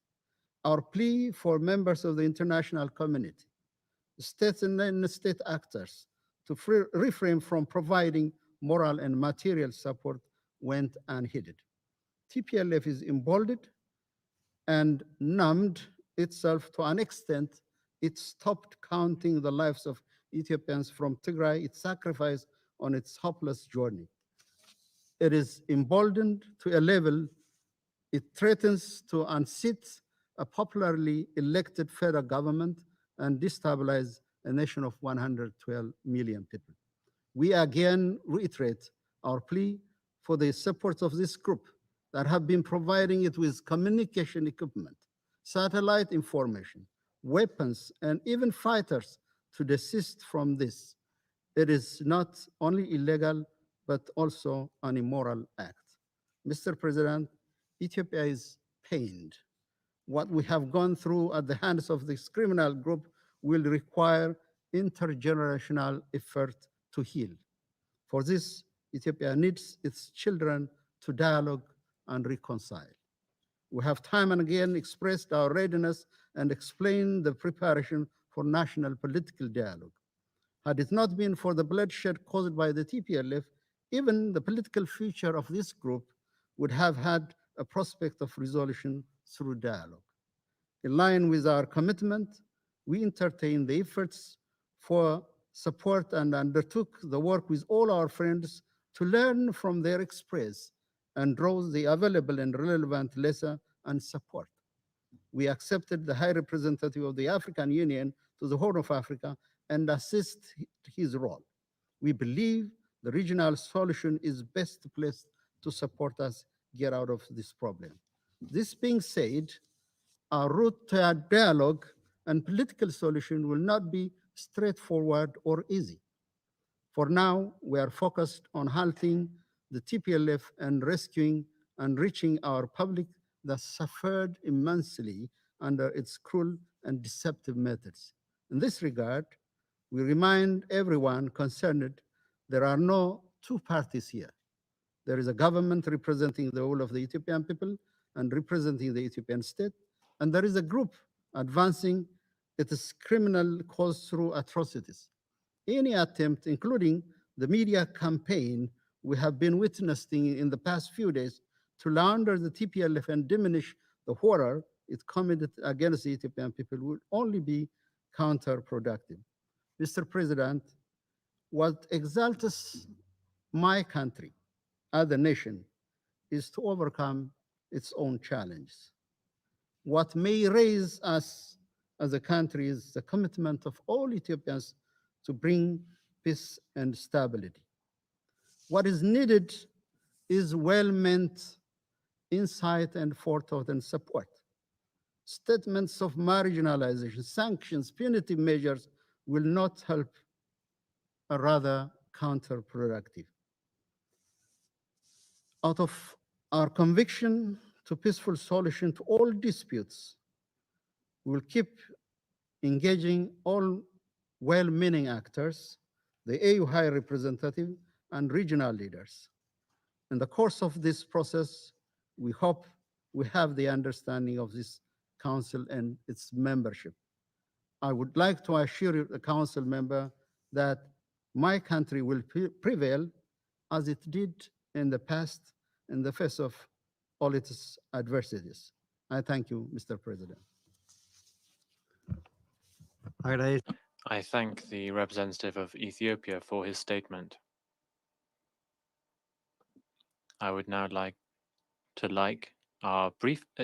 ask our briefers if they have any additional comments to make.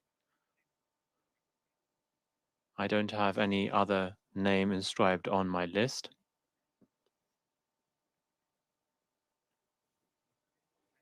That seems not to be the case. So I would now therefore like to invite council members to informal consultations to continue our discussion on the subject. The meeting stands adjourned.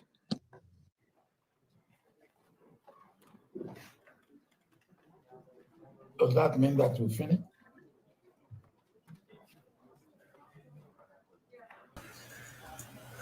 ክቡራትና ክቡራን የተባበሩት መንግስታት የጸጥታ ምክር ቤት በኢትዮጵያ ጉዳይ በኢትዮጵያ ያለውን ሰብአዊ ቀውስና የተባባሰ የሄደውን የእርስ በርስ ጦርነት በተመለከተ ሰፋ ያሉ መግለጫዎች፣ አቋሞች ተንጸባርቀውበታል። እንግዲህ ብዙ ማለት የሚቻል ይመስለኛል። እንደ ከይቅርታ ጋር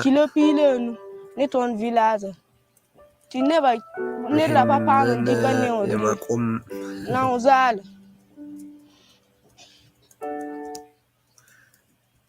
እሺ እና በርካታ ነገሮች ተነስተዋል። ባጭሩ ጥቂት ሀሳቦች ማጋራት እወዳለሁ። በዛሬው ስብሰባ ላይ ያየኋቸው ትኩረት ሊሰጣቸው የሚገቡ የምላቸው ነገሮች አሉ። በብዙ መልኩ ስንመለከት ብዙ ነገር እንደተቀየረ ማየት እንችላለን። በእውነቱ ከሆነ ማለት ለምሳሌ አንዱ መጥቀስ የምንችለው ነገር የሩሲያ የቻይና እና የህንድ ከዚህ በፊት የነበረ ይሄ አገራቱ በምንም አይነት ሁኔታ በኢትዮጵያ የውስጥ ጉዳይ ጣልቃ መግባት የለባቸውም የሚል አቋማቸው አሁን በቦታው የለም። ያንን ማየት ይቻላል። አንድ ማለት የሚቻል ነገር እሱ ነው። በቦታው ያ ፈጽሞ በኢትዮጵያ ጉዳይ ጣልቃ መግባት የለበትም የሚል አቋማቸው ተቀይሯል። ይህም መሬት ላይ ባለው ሁኔታ ምክንያት ራሻ፣ ቻይና እና ህንድ ደጋግፎ ሊያቆሙት የፈለጉት አገዛዝ በወታደራዊ ረገድ ችሎ እንዳልቆመ በመረዳታቸው ምክንያት ያደረጉት ነው ብዬ አምናለሁ። በነገራችን ላይ አርብ ዕለት ስብሰባ ለማድረግ ከተገናኙ በኋላ የተጠቀሰው ምክንያት የአፍሪካ ህብረት አባላት አለመገኘታቸው ቢሆንም መግለጫው እንዲወጣ አስተዋጽኦ ካደረጉት ነገሮች አንዱ ናሽናል ኢንክሉሲቭ ዳያሎግ የሚለውን ሀሳብ የኢትዮጵያን መንግስት ህጋዊነት ወይም በምርጫ ተመርጦ ያለ መሆኑንና ሌሎች ነገሮችን ይቃረናል ብለው ስላሰቡ ሩሲያ እና ቻይና አለቃ እንቀበለውም ካሉ በኋላ የኢትዮጵያ መንግስት ችግር የለውም በማለቱ ምክንያት ወደ ስምምነት እንደደረሱ እና መግለጫው ሊሰጥ እንደቻለ ነው የተገነዘብነው ማለት ነው። እና በብዙ መልኩ ያኛው ይሄ በሩሲያ በህንድና በቻይና የተፈጠረው አንድ ሌላ ካምፕ በዚህ በኩል አየርላንድ እና ዩናይትድ ስቴትስ የሚመሩት ኖርዌይ እና ሌሎች የአውሮፓ ሀገራትም የሚቀላቀሉት ወዲህ ወደ የሚላጉት በብዛት ስታያቸው እንደዚህ A3+1 የሚባሉት ሀገራት ናቸው። በተለይ የአፍሪካ ሀገራት የሆነ ጊዜ ከኢትዮጵያ መንግስት ጋር የሆነ ጊዜ ደግሞ ቢያንስ ወደ ሰብአዊነት በኩል ያለውን አቋም ለመያዝ ይሞክራሉ እና አሁን ባለው ሁኔታ ግን ከሞላ ጎደል የተቀራረበ ስምምነት ያለ ይመስላል። ይሄ ማለት ግን ታዲያ ለምሳሌ በተለይ በሩሲያው እና በህንድ አገራት መግለጫ ውስጥ ለኢትዮጵያ መንግስት ያላቸውን ውግንና አሁንም ማሳየት መቀጠላቸውን መካድ አይቻልም። በተጨባጭ የታየ ነገር ነው። እንዲያውም የህንዱ ወኪል የሚሰጡ እርዳታዎችና ድጋፎች ከኢትዮጵያ መንግስት ጋር በመመካከርና በመተባበር መሰጠት አለባቸው የሚል አቋም እስከ ማራመድ የደረሱ ሆነው ተመልክተናቸዋል። ስለዚህ እሱ አንድ ነገር ነው። ግን ወደ አገራቱ ከመሄዳቸው በፊት ግን የቀረቡት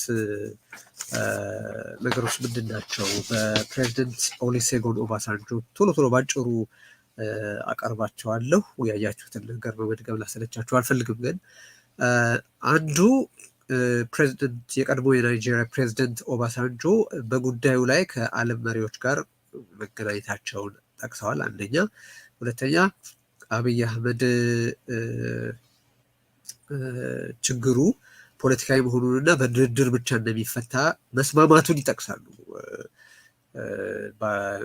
ማለት የኦሮሚያን ፕሬዚደንት፣ የኢትዮጵያን ፕሬዚደንት፣ የኢትዮጵያን ጠቅላይ ሚኒስትር ማነጋገራቸውን ይጠቅሱና የኢትዮጵያ ጠቅላይ ሚኒስትር ችግሩ ፖለቲካዊ መሆኑንና የሚፈታው በፖለቲካ ብቻ መሆኑን መስማማቱን ይጠቁማሉ። ይሄ በጣም ቁልፍ ነገር አድርጌ ይወስደዋል። ምክንያቱም ለዲፕሎማቶች የሚነግራቸውና ለኢትዮጵያን የሚላቸው የተለያየ ስለሆነ ነው። ይሄን እንደ አንድ አስፈላጊ ቁም ነገር ብጠቅሰው ነገራችን ላይ ስለዚህ አንድ ዜና መሆን የሚችለው በፕሬዚደንት ኦባሳንጆ በኩል ያወቅነው አንድ ነገር በተለያየ ጊዜ በድብቅ እንደዛ እንደሚል እናውቃለን። ግን በይፋ በፕሬዝደንት ኦባሳንጆ በኩል እርሱም ተስማምቶበት የተገለጠው ነገር አሁን አብይ አህመድ በኢትዮጵያ ያለው ችግሩ ፖለቲካዊ መሆኑን እና በድርድር ሊፈታ የሚችል መሆኑን መስማማቱን በግልጽ ተጠቁመዋል። ሶስተኛ ወደ መቀለ እንዲሄዱ አብይ አህመድ መፍቀዱንና በዚያው መሰረት ወደ መቀለ መሄዳቸውንም አመልክተዋል። ቀጥሎ ደግሞ መቀለ ሄደው ከትግራይ መሪዎች ጋር ውጤታማ ውይይት ማካሄዳቸውንም አመልክተዋል። አምስተኛ ወደ አማራና አፋር ክልል ሄደው የአማራ ክልልና የአፋር ክልል መሪዎችን እንደሚያገኙም ጠቁመዋል። ስለዚህ እነዚህ ነጥቦች አቅርበዋል። እንደ ሬኮሜንዴሽን እንደ ምክረ ሀሳብ እንደ ጥቆማ ያነሷቸውም 4 ነጥቦች ናቸው ሊባል ይችላል ከሞላ ጎደል። አንደኛው ጦርነቱ አለ ቅድመ ሁኔታ መቆም እንዳለበት ነው። ተኩስ መቆም ማለት ይሄ በቃ ጠመንጃዎቹ ይሄ የሚንጣጡት ሞት የሚተፉት ጠመንጃዎች መቆም አለባቸው በአስቸኳይ የሚል አቋም ነው። ሁለተኛ ዘላቂ የሆነ ስምምነት እንዲደረግ የተኩስ አቁም ስምምነት ማለት ነው። ሶስተኛ ያልተገደበ ሰብአዊ አገልግሎት የማቅረቢያ ኮሪደር ያለምንም ቅድመ ሁኔታ አሁንና ዛሬ መከፈት እንዳለበት ነው። አራተኛ አሁን አካታች የሆነ ሁሉን አጠቃላይ ሽግግርና ድርድር እንዲጀመር ሀሳብ አቅርበዋል። አሁን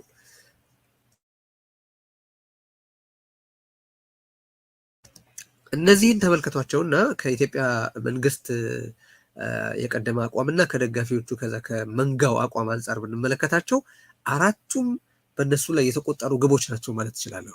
አንደኛ የጦርነቱ አለቅድመ ሁኔታ ይቁም የሚለው አቋም በተለይ አብይ አህመድ እንደ ሁኔታው ተለዋዋጭ የሆነ የኃይል አግኝቻለሁ ብሎ ባሰበ ጊዜ ዘራፍ የሚል ኃይል አላገኘሁም በሚል ጊዜ ደግሞ በጀርባ አደራድሩኝ እያለ የሚያለቃቀስ ግለሰብ ነው። ግን ደጋፊዎቹን በተመለከተ ነው ማወራው። አሁን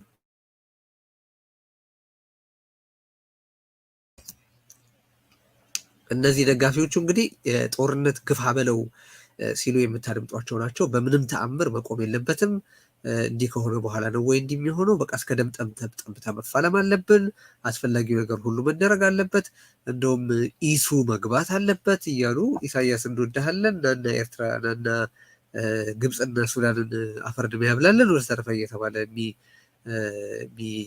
ቀረርቶ የሚደረግበት በጣም አዋራጅ የሆነ አንዲት ሳትጀመር የሞተች አገር የ112 ሚሊዮን ዜጎች አገር የሆነችውን ትልቋን ኢትዮጵያ እንድትከላከል የሚጠይቅ የተዋረደ ግን ስሙ ኢትዮጵያ ብሔርተኝነት የሆነ እንቅስቃሴ ነው የምንመለከተው። ለማንኛውም እሱ አለ። አብሮ ደግሞ ዘላቂ የሆነ ተኩስ አቁም ይደረግ የሚለውንም ይሄ መንጋ በፍጹም ሊቀበለው የሚችል አይደለም። እንደምታውቁት አንዳንዶቹ እንደውም ህወሓት በኢትዮጵያ ውስጥ የፖለቲካ ህልውና እንዲኖረው መፈቀድ የለበትም ሲሉ እስከዛሬው ድረስ እንደዛ ሲናገሩ ሰማለሁ። አሁን እዚህ የእገሌ ህልውና ይጠበቅ አይጠበቅ ለማለት አይደለም የመጣሁት፣ ወይም የሆነ ይሄንንም ወይም ያንንም ድርጅት ለመከላከል አይደለም። ግን የእነዚህ ሰዎች ድሉዥን በጣም ይገርመኛል። በአሁኑ ሰዓት የትግራይ ሰራዊት በአደረጃጀት ደረጃ ያለው አብይ አህመድ ወይም ማንም ሌላ አካል ስለፈቀደ ስላልፈቀደ አይደለም። this is a hard earned place። አብይ አህመድ ችሎ ያላደረገው ነገር የለም። የትግራይን ህዝብ ለማጥፋት የሚደረግ ሆኖ አብይ አህመድ ያላደረገው ነገር በምድር ላይ የለም። ያላደረገው ካለ ከሀሳቡና ከችሎታ ውጪ ያለ ነገር ነው እና አሁንም የሚያወሩት እንደዚህ ቅዠት የሚያናውዛቸው ግለሰቦች ገሌ የሚባለው ቡድን በኢትዮጵያ የፖለቲካ ሰውነት ውስጥ እንዲኖር መፈቀድ የለበትም ወስተረፈ ሲሉ ይሰማል። ስለፈቀዱ ስለተፈቀደ ስላልተፈቀደ አይደለም። ስለተጨፈጨፈ ስለተገደለ ራሴን እከላከላለሁ ያለ በዚህም ምክንያት በገፍ ወደ በረሃ ወጥቶ ሰልጥኖ ተደራጅቶ ለህልውናው የሚፋለም ሰራዊት ነው። ይሄ በአብይ አህመድ ፈቃድ በኢሳያስ ፈቃድ የሆነ አይደለም። እነሱ የሚችሉትን ሁሉ አድርገው ከ600 እስከ 700 ሺህ ሰራዊት አሰልፈው በሶማሊያ ወታደሮች በአረብ ኤምሬትስ ድሮን እና በባዕድ ሰራዊት ድጋፍ ታጅበው የሚችሉትን ሁሉ አድርገው ወድቀዋል፣ ከስረዋል፣ ከሽፈዋል። አሁን ፈቃጅ ምናምን የሚባል ነገር የለም። just get used to it። ቲዲኤፍ is here to stay ማለት ነው። ማለት የሆነ አካል ስለፈቀደ ስላልፈቀደ የሆነ አካል ፊቱ ስላጨፈገገ ስላልጨፈገገ የሚሆን ነገር አይደለም። አሁንም መፈቀድ አለበት የለበትም ለማለት አንድ ነገር የሆነ ዲክላሬሽን እኮ ሲታወጅ በነገራችን ላይ አቅም መመዘን አለበት። ኦነስትሊ መፍቀድ በምችልበት ሁኔታ ላይ ነኝ ወይስ አይደለሁም የሚለው ነገር መታሰብ አለበት ሁልጊዜም እና ቅዠት የት ጋር እንደሚቆም አላውቅም። ኤኒዌይስ ሁለተኛው ነጥብ ዘላቂ በሆነ ሁኔታ የተኩስ አቁም ይደረግ የሚል ነው። ይሄም በእነሱ ላይ የተቆጠረ ግብ አድርጌ ቆጥረዋል። ሶስተኛ ያልተገደበ ሰብአዊ አገልግሎት ማቅረቢያ ኮሪዶር መከፈት አለበት የሚለው ነው። ይሄም በነገራችን ላይ ይሄ የተባበሩት መንግስታት እና የኢትዮጵያ ሰብአዊ መብቶች ኮሚሽን ውስጥ ተከታታቢው እንትን ዌፐናይዝድ ሃንገር እና ሴክሹዋል ቫዮለንስ የሚለውን በተመለከተ የታመነ ማስረጃ አላገኘንም ብሏል። ስለዚህ አልተካሄደም የሚል እዚህም እዛም የሚታይ ነገር ያለው አሁን በነበረውም ውይይት ላይ የህንዱ ወኪል ይሄንኑ ነገር ሲያነሱ ተመልክቻለሁ። ይሄ ያው እንደ ሁልጊዜው ዲስቶርሽን ነው፣ ትክክል አይደለም። አንደኛ የተባበሩት መንግስታት ይሄንን መንገድ ለምን መከተል እንደፈለገ አላውቅም። ራሱ ተከሳሽ የሆነው መንግስት አካል የሆነው የኢትዮጵያ ሰብአዊ መብቶች ኮሚሽን ተብዬው ያው አድሏዊነቱ ያፈጠጠ እና በሂደቱ በጣም በርካታ ጉድለት ያለበት በጣም አድሏዊ የሆነ የአብይ አህመድ አሻንጉሊት የሆነ ዳንኤል በቀለ የሆነ የተባለው ግለሰብ ተካፍሎበት የተሳተፈውን ሪፖርት እና ሪፖርት መቀበሉ አሳፋሪ ነው። በካምፔን ዲስክሬዲት መደረግ ያለበት ነው። በነገራችን ላይ ሌላ ሰፊ በፍጹም ከኢትዮጵያ መንግስት ጋር ያልተገናኘ ኢንዲፐንደንት የሆነ መጣራት መካሄድ አለበት። በነገራችን ላይ የአሜሪካ መንግስት ወኪል አምባሳደሯ ቶማስ ግሪንፊልድ ይሄን ጠይቀዋል በዛሬው ስብሰባ ላይ። በጣም መልካም ነገር አድርጌ ያየሁት ነገር ነው። መለስበታለሁ። እሱ ሆኖም ቀረ ግን በሊንዳ ቶማስ ግሪንፊልድ ያንን ሪፖርት ተቃርነውታል ማለት ይቻላል። እንደ ተቀባይ ወይ የዲፕሎማሲ ቋንቋ ስለሆነ ሪፖርቱ ላይ የተመለከቷቸውን ነገሮች አይተው ሁሉም በጎ አካላት የሉም እዚህ ግጭት ውስጥ there's no good guy here ብለው ተናግረዋል። መለስበታለሁ። እሱም ግን ዌል ዶኪመንትድ የሆነ በሚገባ የተሰነደ የሰብአዊ መብት ጥሰትና ምንድነው አስገድዶ መድፈርንና ረሃብን እንደ ጥቅም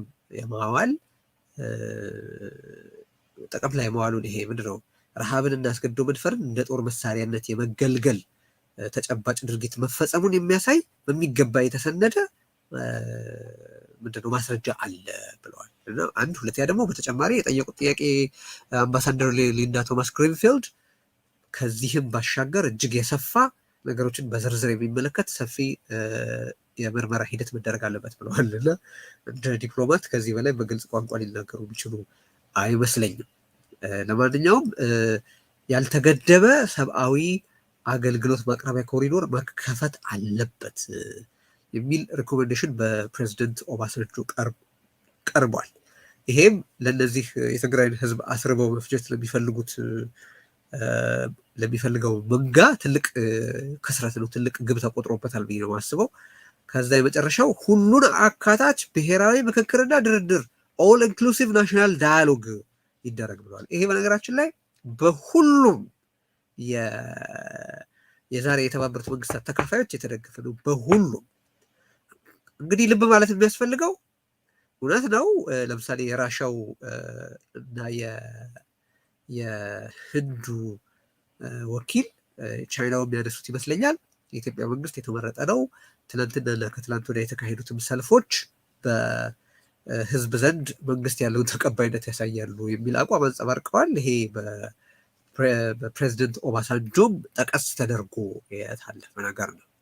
ነገር ግን እነዚህ በተለይ ሩሲያና ቻይና፣ ህንድ እንኳን ደህና ዲሞክራሲ ያላት አገር ናት። ሩሲያና ቻይና በፓርቲ እያደራጁ ሰልፍ ማውጣት በሚገባ የሚያውቁ እና በዛ የሚኖሩ ሀገራት ናቸው እና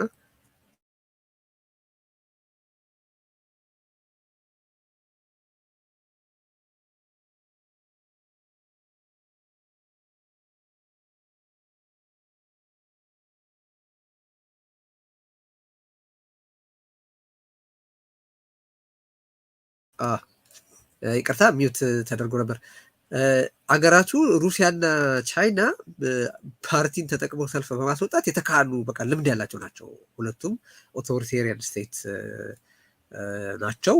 ዴሞክራሲ የሚባል ነገር ሽታው የሌለበት ማለት ይቻላል። ሩሲያ ተውኔቱ አለ። ህንድ በጣም ምሳሌያዊ የሆነ ዴሞክራሲ ያለበት ሀገር ነው ሊባል ይችላል። ብዙ ችግሮች ቢኖሩበትም ግን ያ ተጠቅሷል ከሞላ ጎደል። ግን ይሄ ተመርጫለሁ አምባሳደሩ የኢትዮጵያው አምባሳደር ሲናገር እንደተመለከትነው ተመርጫለሁ የኢትዮጵያ ብቸኛ ወኪል ነኝ ወዘተረፈ የሚለውን መንግስት ኦል ኢንክሉሲቭ ናሽናል ዳያሎግ አድርግ ሲባል በሁሉም ጉዳይ ላይ ተደራደር ማለት ነው። ሁሉንም አካታች የሆነ ምክክርና ሽግግር ጀምር ማለት ነው። በነገራችን ለኢትዮጵያ መንግስት ለአብይ አህመድ አእምሮን ላከራየው መንጋ ትልቅ ክስረት አድርጌ የማየው ነገር ነው። ስለዚህ አራቱም ነጥቦች በኢትዮጵያ መንግስት ወይ በአብይ አህመድ ዙሪያ ባለው መንጋ ላይ የተቆጠሩ አራት ግቦች አድርጌ እቆጥራቸዋለሁ። ጥቂት ከአገራቱ አቋሞች ለመጥቀስ ያህል አየርላንድ እንደሁሌው በጣም ግልጽ የሆነ የሚያረካ አቋም ይዛን የቀረበችው። እንደውም ምክር ቤቱን ወቅሳለች።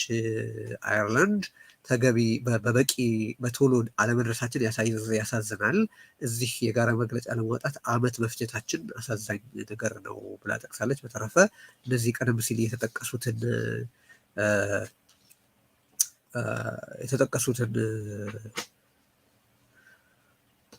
ሬኮሜንዴሽኖች አቅርበዋል። አንድ ማንሳት ያለብኝ እዚህ ጋር ሁሉም ሊባል በሚችል ደረጃ የጠቀሱት ነገር ልክ ከሰብአዊ አገልግሎት ማቅረቢያ ኮሪደሩ መከፈት ያለበት ከመሆኑ ጋር አብሮ ተጠቅሶ የትግራይ ተዋጊዎች ከአማራ ክልልና ከአፋር ክልል መውጣት አለባቸው የሚለውም አቋም ከሞላ ጎደል በሁሉም ሊባል በሚችል ደረጃ የተንጸባረቀ አስተያየት ነው ማለት ይቻላል። እሱም በደንብ ጎልቶ መጠቀስ ያለበት ነገር ነው። የሰብአዊ እነዚህ አራት ቀደም ሲል የጠቀስኳቸው አቋሞች ማለትም በአስቸኳይ ጦርነቱ እንዲቆም፣ ዘላቂ የተኩስ አቁም ስምምነት እንዲደረግ፣ ያልተገደበ ሰብአዊ አገልግሎት የማቅረብ ሂደት እንዲኖርና ኮሪደሩ እንዲከፈት፣ እንዲሁም ሁሉንም አካታች ብሔራዊ ምክክርና ሽግግር እንዲጀመር መጠየቅ የሚሉት በሁሉም ሊባል በሚችል ደረጃ ቶኑ፣ ቋንቋው፣ አቀራረቡ ሊለይ ይችላል። ግን በሁሉም ተቀባይነት ያገኙ አራት ነጥቦች ናቸው። ሁሉም ለኢትዮጵያ አገዛዝ እና ለመንጋው የሚመቹ አይደሉም። አብሮ ግን በሁሉም የተንጸባረቀው ከሩሲያ እስከ በተለይ ደግሞ በአሜሪካም በሌሎችም ሀገራት የተንጸባረቀው የህወሀት ወይም የትግራይ ተዋጊዎች ከአማራና ከአፋር ክልል ኃይሎቻቸውን መሳብ አለባቸው የሚለው አቋም በስፋት ተንጸባርቋል። አየርላንድ እንዳልኩት ምክር ቤቱን ወቅሳለች፣ ሌሎቹንም አቋሞች አንጸባርቃለች። ኒጀር የአፍሪካ ሀገራትን አቋሞች አንጸባርቃለች። ከሞላ ጎደል እነዚህን አቋሞች ነው በተለያዩ መንገዶች ሪአይትሬት ያደረገችው።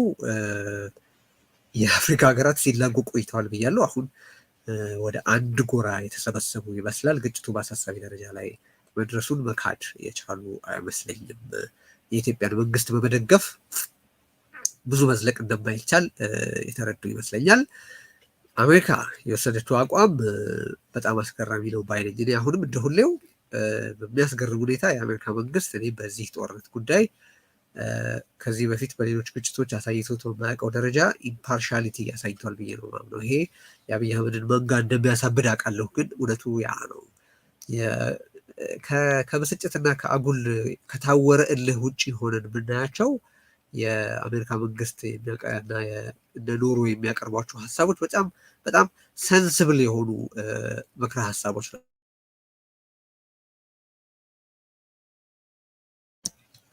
ያው ቀደም ሲል እንዳልኩት ጦርነት መቆሙ የሚያበሳጨው፣ ዘላቂ ተኩስ አቁም መደረጉን የማይፈልግ፣ ሰብአዊ አገልግሎት ቀርቦ ህዝብ ቢተርፍ የማይደሰትና ሁሉን አካታች ብሔራዊ ሽግግር እንዲጀመር የማይፈልገው መንጋ ብቻ ነው ሊደሰት የማይችለው እንጂ እነዚህ ነገሮች ቀደም ሲል የተጠቀሱት አራት ነጥቦች በአሜሪካ መንግስት በስፋት ሲንጸባረቁ የነበሩ ናቸው። ከሞላ ጎደል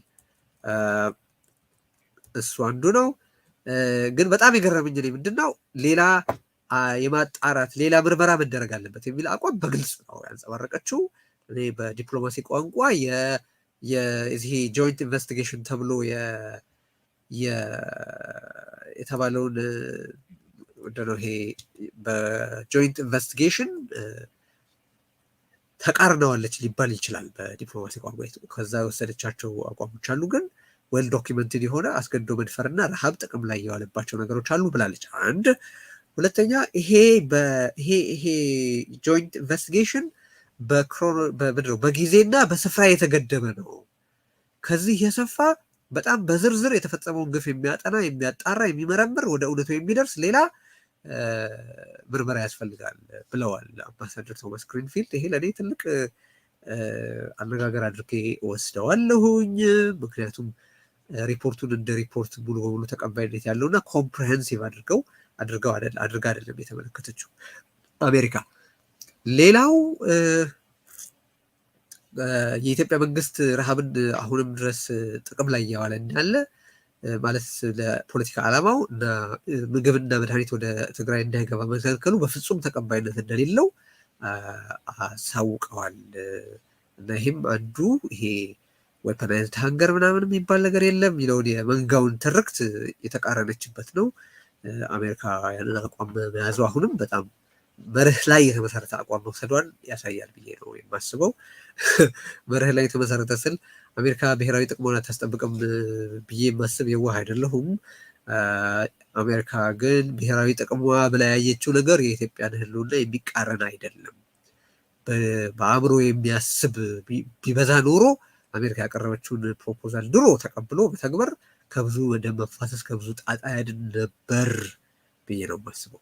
ሌሎቹ ያልጠቀሱት ግን ምናልባት በኤርትራ በአሜሪካ መንግስት ብቻ የተጠቀሰው በጣም ቁልፍ ነጥብ ተረስቷል እንዴ ብዬ ያሰብኩኝ በነበረበት ወቅት የተጠቀሰው የኤርትራ ወታደሮች አለቅድመ ሁኔታ ከኢትዮጵያ ተጠራርገው መውጣት ያለባቸው መሆኑ ነው። በጣም ዘግይቷል፣ ግን አሁንም በፍጥነት መውጣት አለባት ኤርትራ ብላ የአሜሪካ አምባሳደር ቶማስ ግሪንፊልድ ጠቁመዋል። ይሄ በሌሎቹ ያልተጠቀሰ እና እንደ እውነቱ ከሆነ አሁንም የበለጠ በተለይ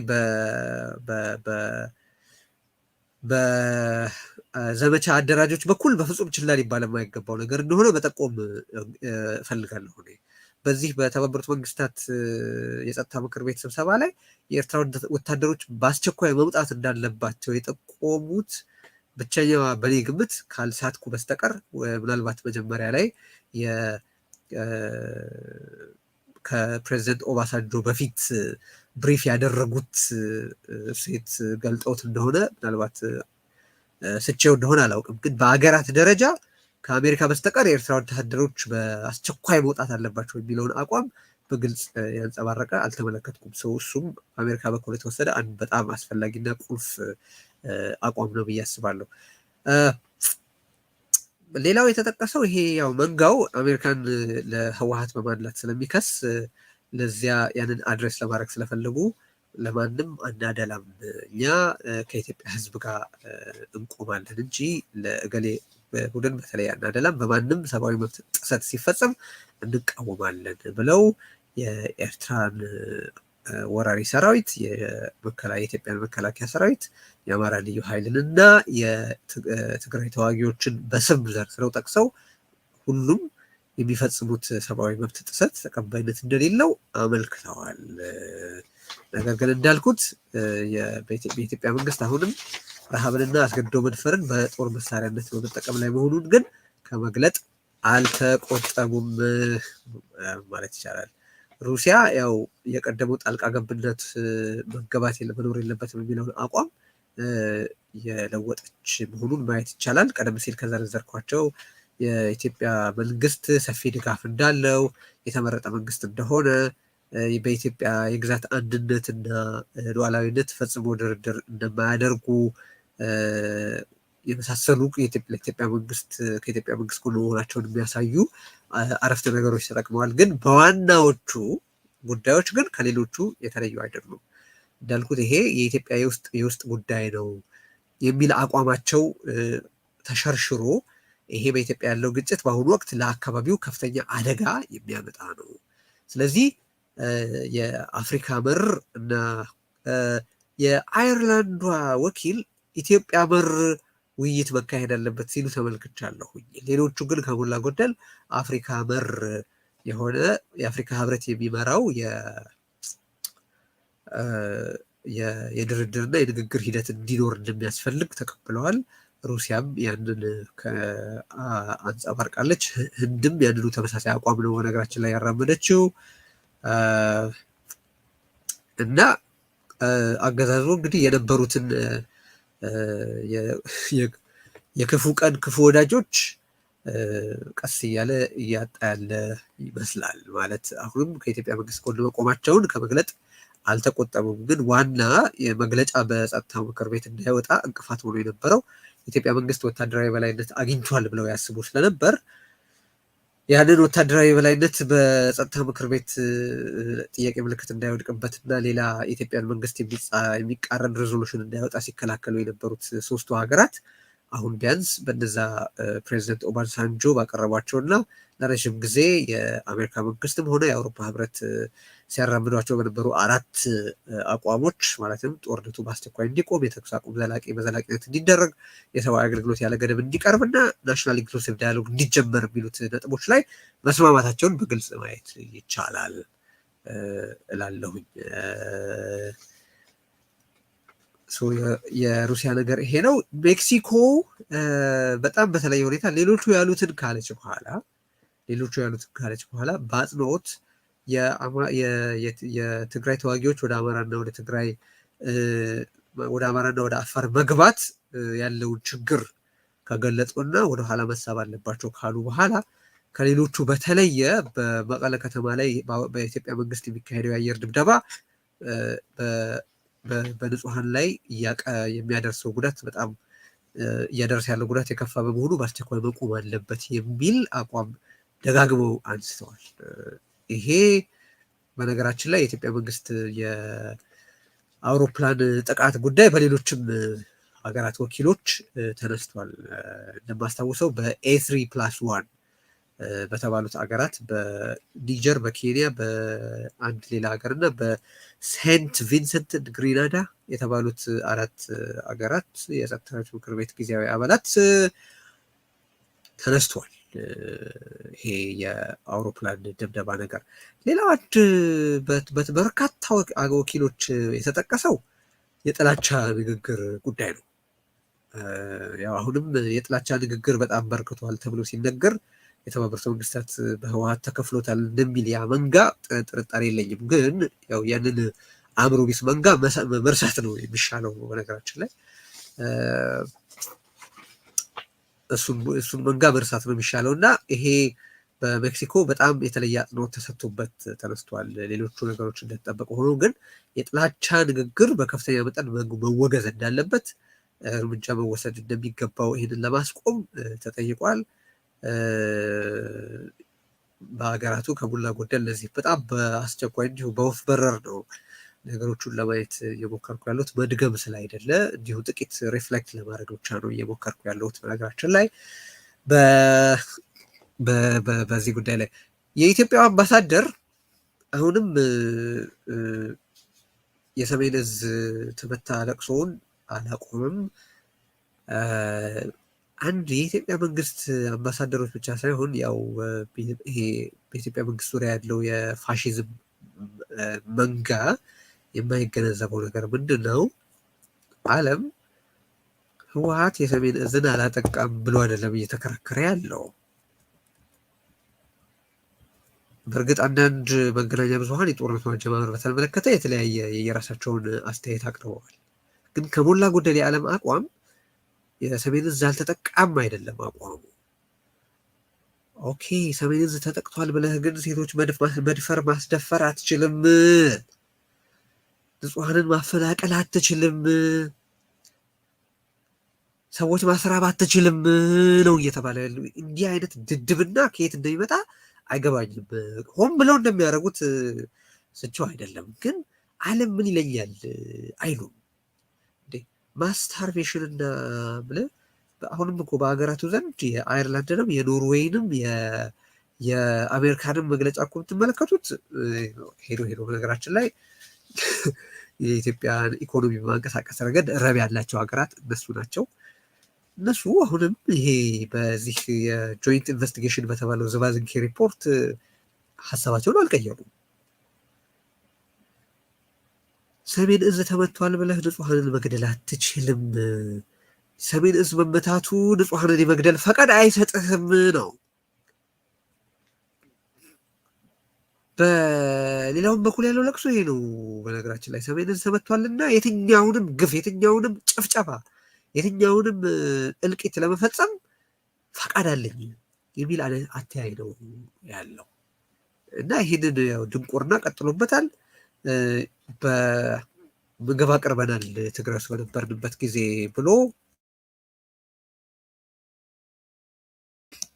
ብሎ አሁንም አብይ አህመድ 100 ቢሊዮን ብር ሲል የሰማሁት፣ ይሄ ግለሰብ ግን 100 ሚሊዮን ሲል የሰማሁት መሰለኝ። 100 ቢሊዮን ሳይሆን ቢሊዮን ሲል የሰማሁት መሰለኝ። እንግዲህ እሱ መምታታት በአጋጣሚ ተፈጥሮ ሊሆን ይችላል ወይ ተቀናጅተው መዋሸት የማይችሉ ስለሆኑም የመጣ ሊሆን ይችላል። በተረፈ እኔ ብቸኛው የኢትዮጵያ ወኪል ነኝ፣ ሁለት ፓርቲ የለም፣ ወንጀለኛ ቡድን ነው ምናምን ካለ በኋላ እየተንቀጠቀጠ እየተርገበገበ ቢሆን እኛ ሁኔታዎቹ በሰላም እንዲፈቱ እንፈልጋለን፣ ሰላማዊ አማራጭ ነው የሚያስፈልገው ብለን እናምናለን። ወደ ተረፈ ብሎ ያው ሰላም የማይጋብዝ ክሪሚናል ግሩፕ ምናምን እያለ ሰላም የማይጋብዝ ንግግር ያደረገው ብዙም ያን ያህል ትርጉም ባለው ደረጃ ወደ ድርድር ወደ ምን የሚካሄድ አይመስለኝም በማየው ሁኔታ። ግን ዞሮ ዞሮ ያው ጨዋታው ቁማሩ በዲፕሎማሲ መድረክ ሁሉም በጎ ገጽታ ለማግኘት የሚያደርገው ነው። ይሄ ታዬ አጽቀሥላሴ የተባለ ግለሰብም አሳማ የማስዋብ መከራውን ወይም ስራውን ለመወጣት ሲል ይሄንን ንግግር አድርጓል። የተባበሩት መንግስታት ከሞላ ጎደል በዛሬ ስብሰባው ግን ቀደም ሲል እንደጠቀስኩት አራቱን ነጥቦች በሙሉ ስምምነት ሊባል በሚችል ደረጃ ተስማምቶባቸው ወጥቷል። ጦርነቱ አለ ቅድመ ሁኔታ በአስቸኳይ መቆም አለበት። ዘላቂ ስምምነት እንዲደረግ ያስፈልጋል። የተኩስ አቁም ስምምነት፣ ያልተገደበ ሰብአዊ አገልግሎት መቅረብ አለበት እና ሁሉን አካታች ብሔራዊ ምክር ቤት ሁሉን አካታች ብሔራዊ የምክክርና የድርድር ሂደት መጀመር አለበት የሚል አቋም በስፋት ተንጸባርቋል። ሌላው የኦሮሞ ሊበሬሽን አርሚ በተለየ ሁኔታ በዛሬ የተባበሩት መንግስታት ስብሰባ ላይ በተደጋጋሚ ተጠቅሷል። ከዚህ በፊት የሚጠቀሰው ኦፍኮርስ የኢትዮጵያ መንግስት፣ የኢትዮጵያ መከላከያ፣ የአማራ ልዩ ኃይል እና የእነሱ ቲፒኤልኤፍ ፎርስዝ የሚሉት የትግራይ ተዋጊ ኃይሎች ናቸው። እነሱ ናቸው የነበሩት። ዛሬ ኦላ በስፋት ተጠቅሷል እና ይሄ አንድ ልዩ ነገር ይመስለኛል። ሁለተኛ ይሄ በኢትዮጵያ እየተባባሰ የመጣው የጥላቻ ንግግር ጉዳይ ሰፊ ትኩረት ማግኘቱንም በግልጽ ማየት የሚቻል ይመስለኛል። የጥላቻ ንግግር፣ የጥላቻ ይሄ ቫዮለንስ፣ የዘር ጭፍጨፋ ጥሪው ሁሉ በሚገባ የተባበሩት መንግስታት እንደተመለከተው በዚህ ረገድ በጣም በጣም ጥሩ ስራ መሰራቱን ማየት ይቻል ይመስለኛል። አንድ የመጨረሻ ሀሳብ ለመስጠት ያክል ትላንትና ዲሽታጊና የተባለውን ሙዚቃ የተጫወተው ታሪኩ ጋንገስ የተባለው ሰው ወይም ድምፃዊ የሰላም ጥሪ ማድረጉን ተከትሎ ብዙ ንግግር፣ ብዙ ንትርክ ተመልክቻለሁ በማህበራዊ ድረገጽ ላይ። በመጀመሪያ አንድ ሰው የሰላም ጥሪ ስላደረገ የሚወገዝበት የሆነ ብዙ የአሳይለም እንትኑን ማለት ይሄ የአእምሯቸው የተቃወሰ ሰዎች የሚታከሙበት ወይም የሚቆዩበትን ተቋም እብዶቹ ሲቆጣጠሩት ያለው ሁኔታ ነው አሁን እየተፈጠረ ያለው በኢትዮጵያ። ወዲህ ወዲያ ያደላ አይደለም። በቃ ደም መፋሰስ ይቁም፣ ከጠመንጃ ውጭ ያለ ነገር እንሞክር ነው ያለው።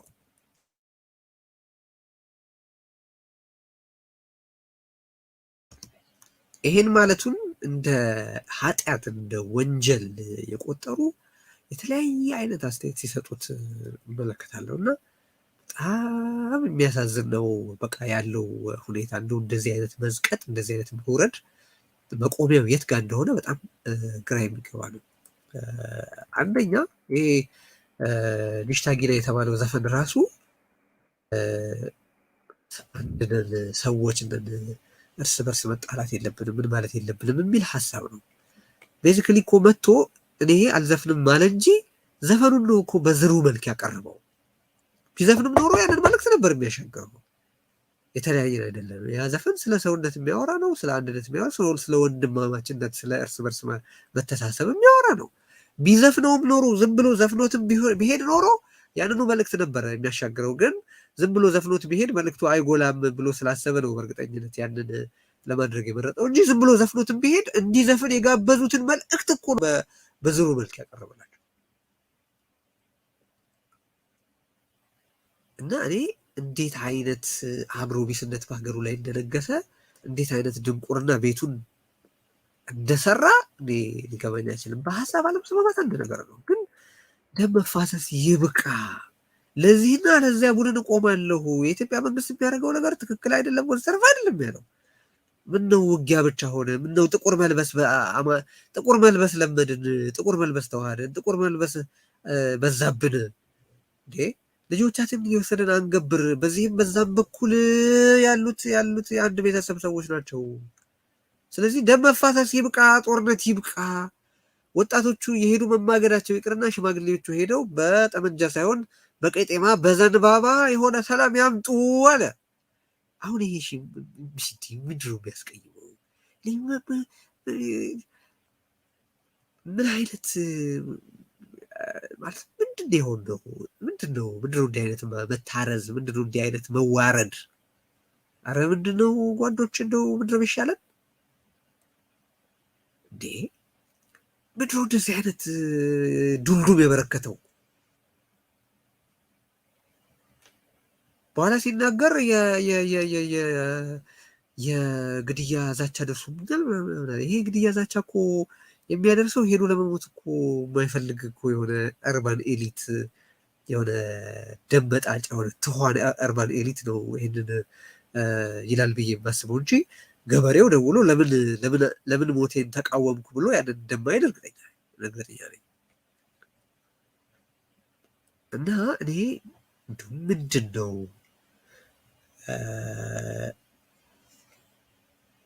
ልዩ አይነት አፈራረስ ነው የፈረስ ነው።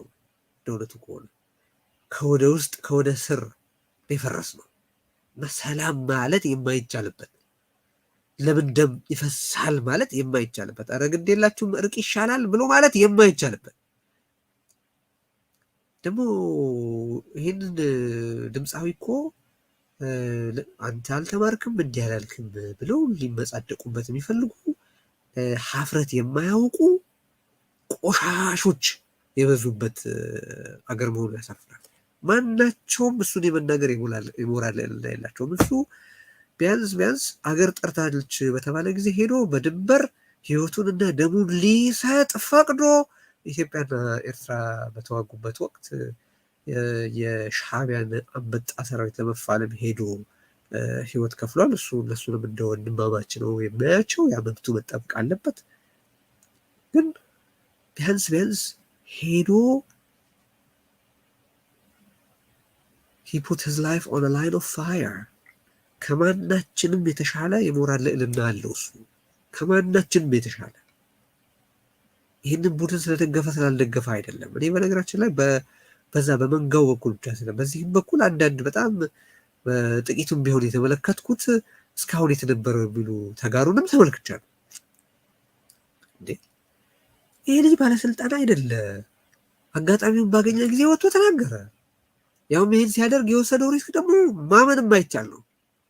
ይህን በሚያደርግ ጊዜ ይሄ ልጅ ያሳየውን ጀግንነት አለማክበር፣ አለማድነቅ አንድም ንፉግነት አንድም የለየለት ድንቁርና አድርጌ ነው የምረዳው እና አጉል መመጻደቅ አይደለም የሚያስፈልገን። አንደኛ የሰውን ሀሳብ የመግለጽ መብት ማክበር ያስፈልጋል። ሁለተኛ ሰላም ነው ያለው፣ ደም አይፍሰስ ነው ያለው ነው። ሌላ ያለው ነገር የለም። ሰላም ማለት ደም አይፍሰስ ማለት እንዲህ አነጋጋሪ ሆኖ አሁን ራሱ እንደዚህ ሀሳብ ልንሰጥበት የሚያስገድድ ንትርክ መፈጠሩ አሳዛኝ ሀገራችን እውነታ መኖሩን ነው የሚያሳየው እና ሪሊ ይሄ አንድ በማን ነው አንዱ ዓለም በክቶ ገዳ ነው የሚሉት አንዱ ዓለም ምናምን ገዳ የሚባል እንደዚህ እሱን ባለመማር ለመክሰስ ይሞክራል። አሁን የእሱ ጦርነት ቤተመንግስት ጠርቶ እሱ ራሱን ለሆዱ መሸጡ ነው መማር ወይስ የዚህ ልጅ መድረክ ላይ ወጥቶ በአፈሙዝ ፊት ሰላም የትኛው ነው ከሬጀስ? የትኛው ነው እውነት የህይወትን ዋጋ ያወቀ? የትኛው ነው ከነዚህ ከሁለቱ የተማረ? ከዚህ አንዱ ዓለም በክቶ ገዳ ከተባለ ግለሰብ ሆዳም ቤተመንግስት ለተጠራ ሰብዕናውንም ፐርሶናሊቲውን ከሸጠ አንድ እንጭጭ ይልቅ አፈሙዝ ተጋፍጦ ህዝብ በተሰበሰበበት ከአብዛሃው ማለት እንግዲህ በማህበራዊ ድረገጽ ካለው ቢያንስ ማለት ይቻላል ፍላጎት በተቃረነ ግን እውነት ነው ብሎ ባመነበት መንገድ ያውም ይሄና ያንን ጥግ ሳይዝ ይሄ አያዋጣም፣ ሰላም ይሻለናል፣ ግዴላችሁ ምንታረቅ፣ ደም አንፋሰስ፣ ቂም አናብዛ ብሎ መናገር ነው መማር የተማረ የሚያስብለው? የህይወትን ዋጋ ማወቅ ነው የተማረ የሚያስብለው? የኢትዮጵያውያን ወንድማማችነትን መረዳት ነው የተማረ የሚያስብለው? ወይስ ቤተመንግስት 1-3-4 ጊዜ ተጠርቶ ግብዣ ስለተካፈለ ወይ ከጠቅላይ ሚኒስትሩ ጋር ስለተገናኘ ማናቸውንም መርሆች የህግ፣ የፍትህ፣ የሰብአዊነት፣ የዜግነት እሴቶችን በሙሉ ሸጦ ራስን ወደ ሆድነት ከርክሞ ለአገዛዝ ማሽቃበጥ ነው መማር ማለት ነው? እና እኔ እንደው ነገ ከ24 ሰዓት በኋላ የምናፍርበትን ነገር አለመናገር ቢያንስ አንድ ቼክ ሊስታችን መሆን ያለበት ይህንን ነገር ስናገር ከ24 ሰዓት በኋላ አፍርበታለሁ ወይ የሚል ቢሆን ወይም ከተወሰነ ጊዜ በኋላ መልግና መልሼ ስመለከተው የማፍርበት ነው አይደለም፣ ህሊናዬን አሰርቼ ብመለከተው ከተወሰነ ጊዜ በኋላ የማፍርበት ነው አይደለም ብሎ መጠየቅ ያስፈልጋል። እና ሰዎች መሞት የለባቸውም ብሎ ማለት እንደዚህ የሚያስወነጅልበት ሀገር ምን አይነት ሀገር ነው? ይሄ ሀገር ነው ታዲያ ተስፋ ያለው?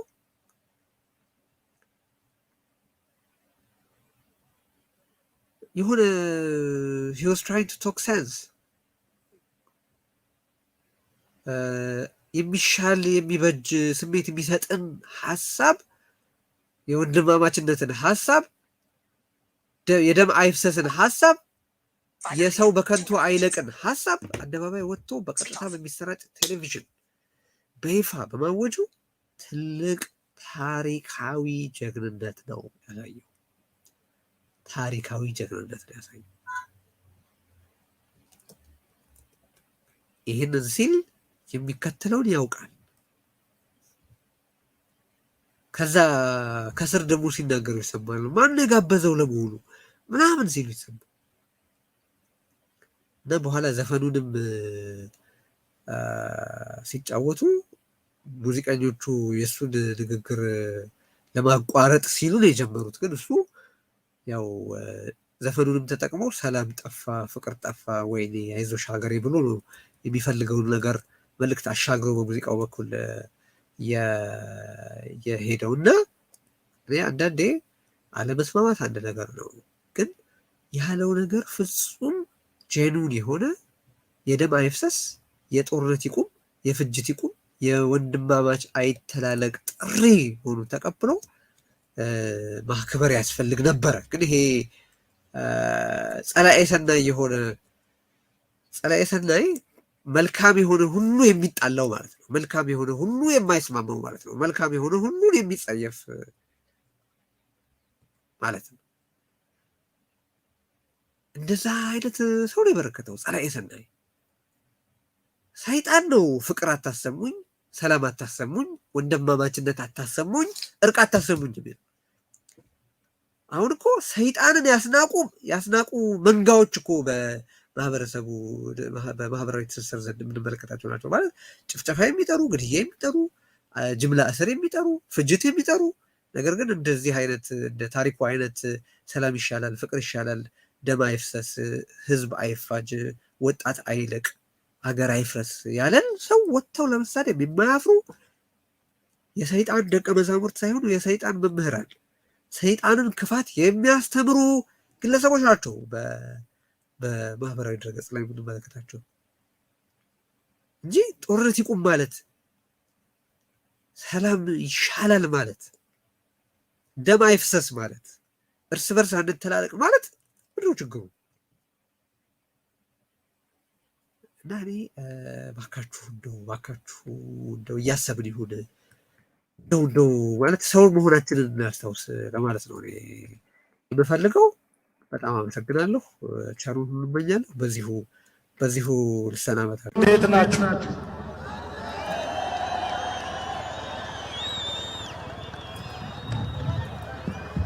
እና ልዘፍን አይደለም የመጣሁኝ። በደስታውን በሀዘን መስፈን ብቻ ነው እንዴ? የሚዘፈንና የማይዘፈን ቃል ይወቃ። እኔም ራሴ የቱ ጋር ቆመ ልስፈን? የቱ ጋር ቆመ ልዘምር? የቱ ጋር ቆመ ልናገር? እንደዚህ ተጣቧል ሰፈሩ። እኔ የሚዘፍነውም የለም የምናገረውም የለም።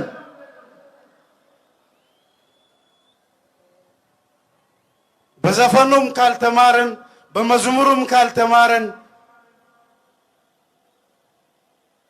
የሚዘፈን ነገር የለም። አሁን የሚዘመርም ነገር የለም። በመዝሙሩም አልተማርንም።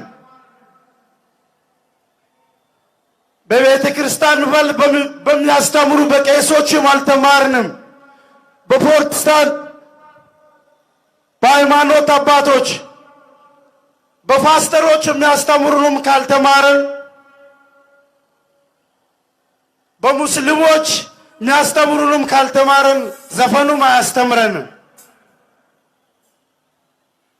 ምን አለ ብዬ ነው የሚዘምረው?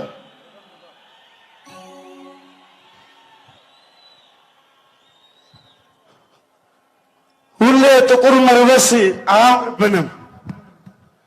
ሁሌ ጥቁር መልበስ አያምርብንም።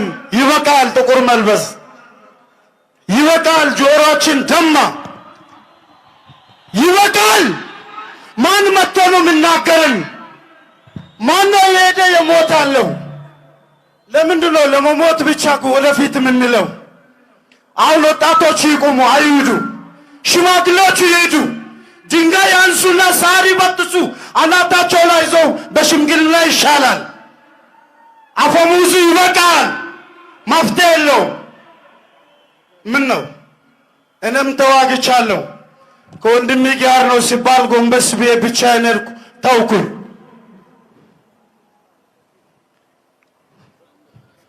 ደም አላስተማረንም፣ ጉልበት አላስተማረንም።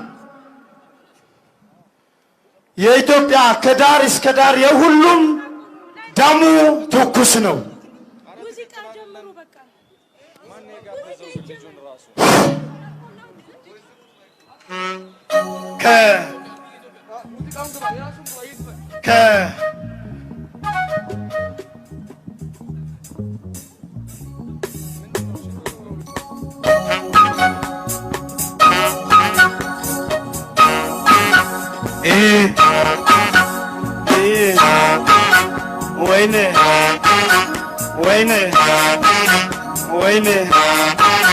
ወይኔ አይዞሽ ሀገሬ፣ አይዞሽ ሀገሬ፣ አይዞሽ ሀገሬ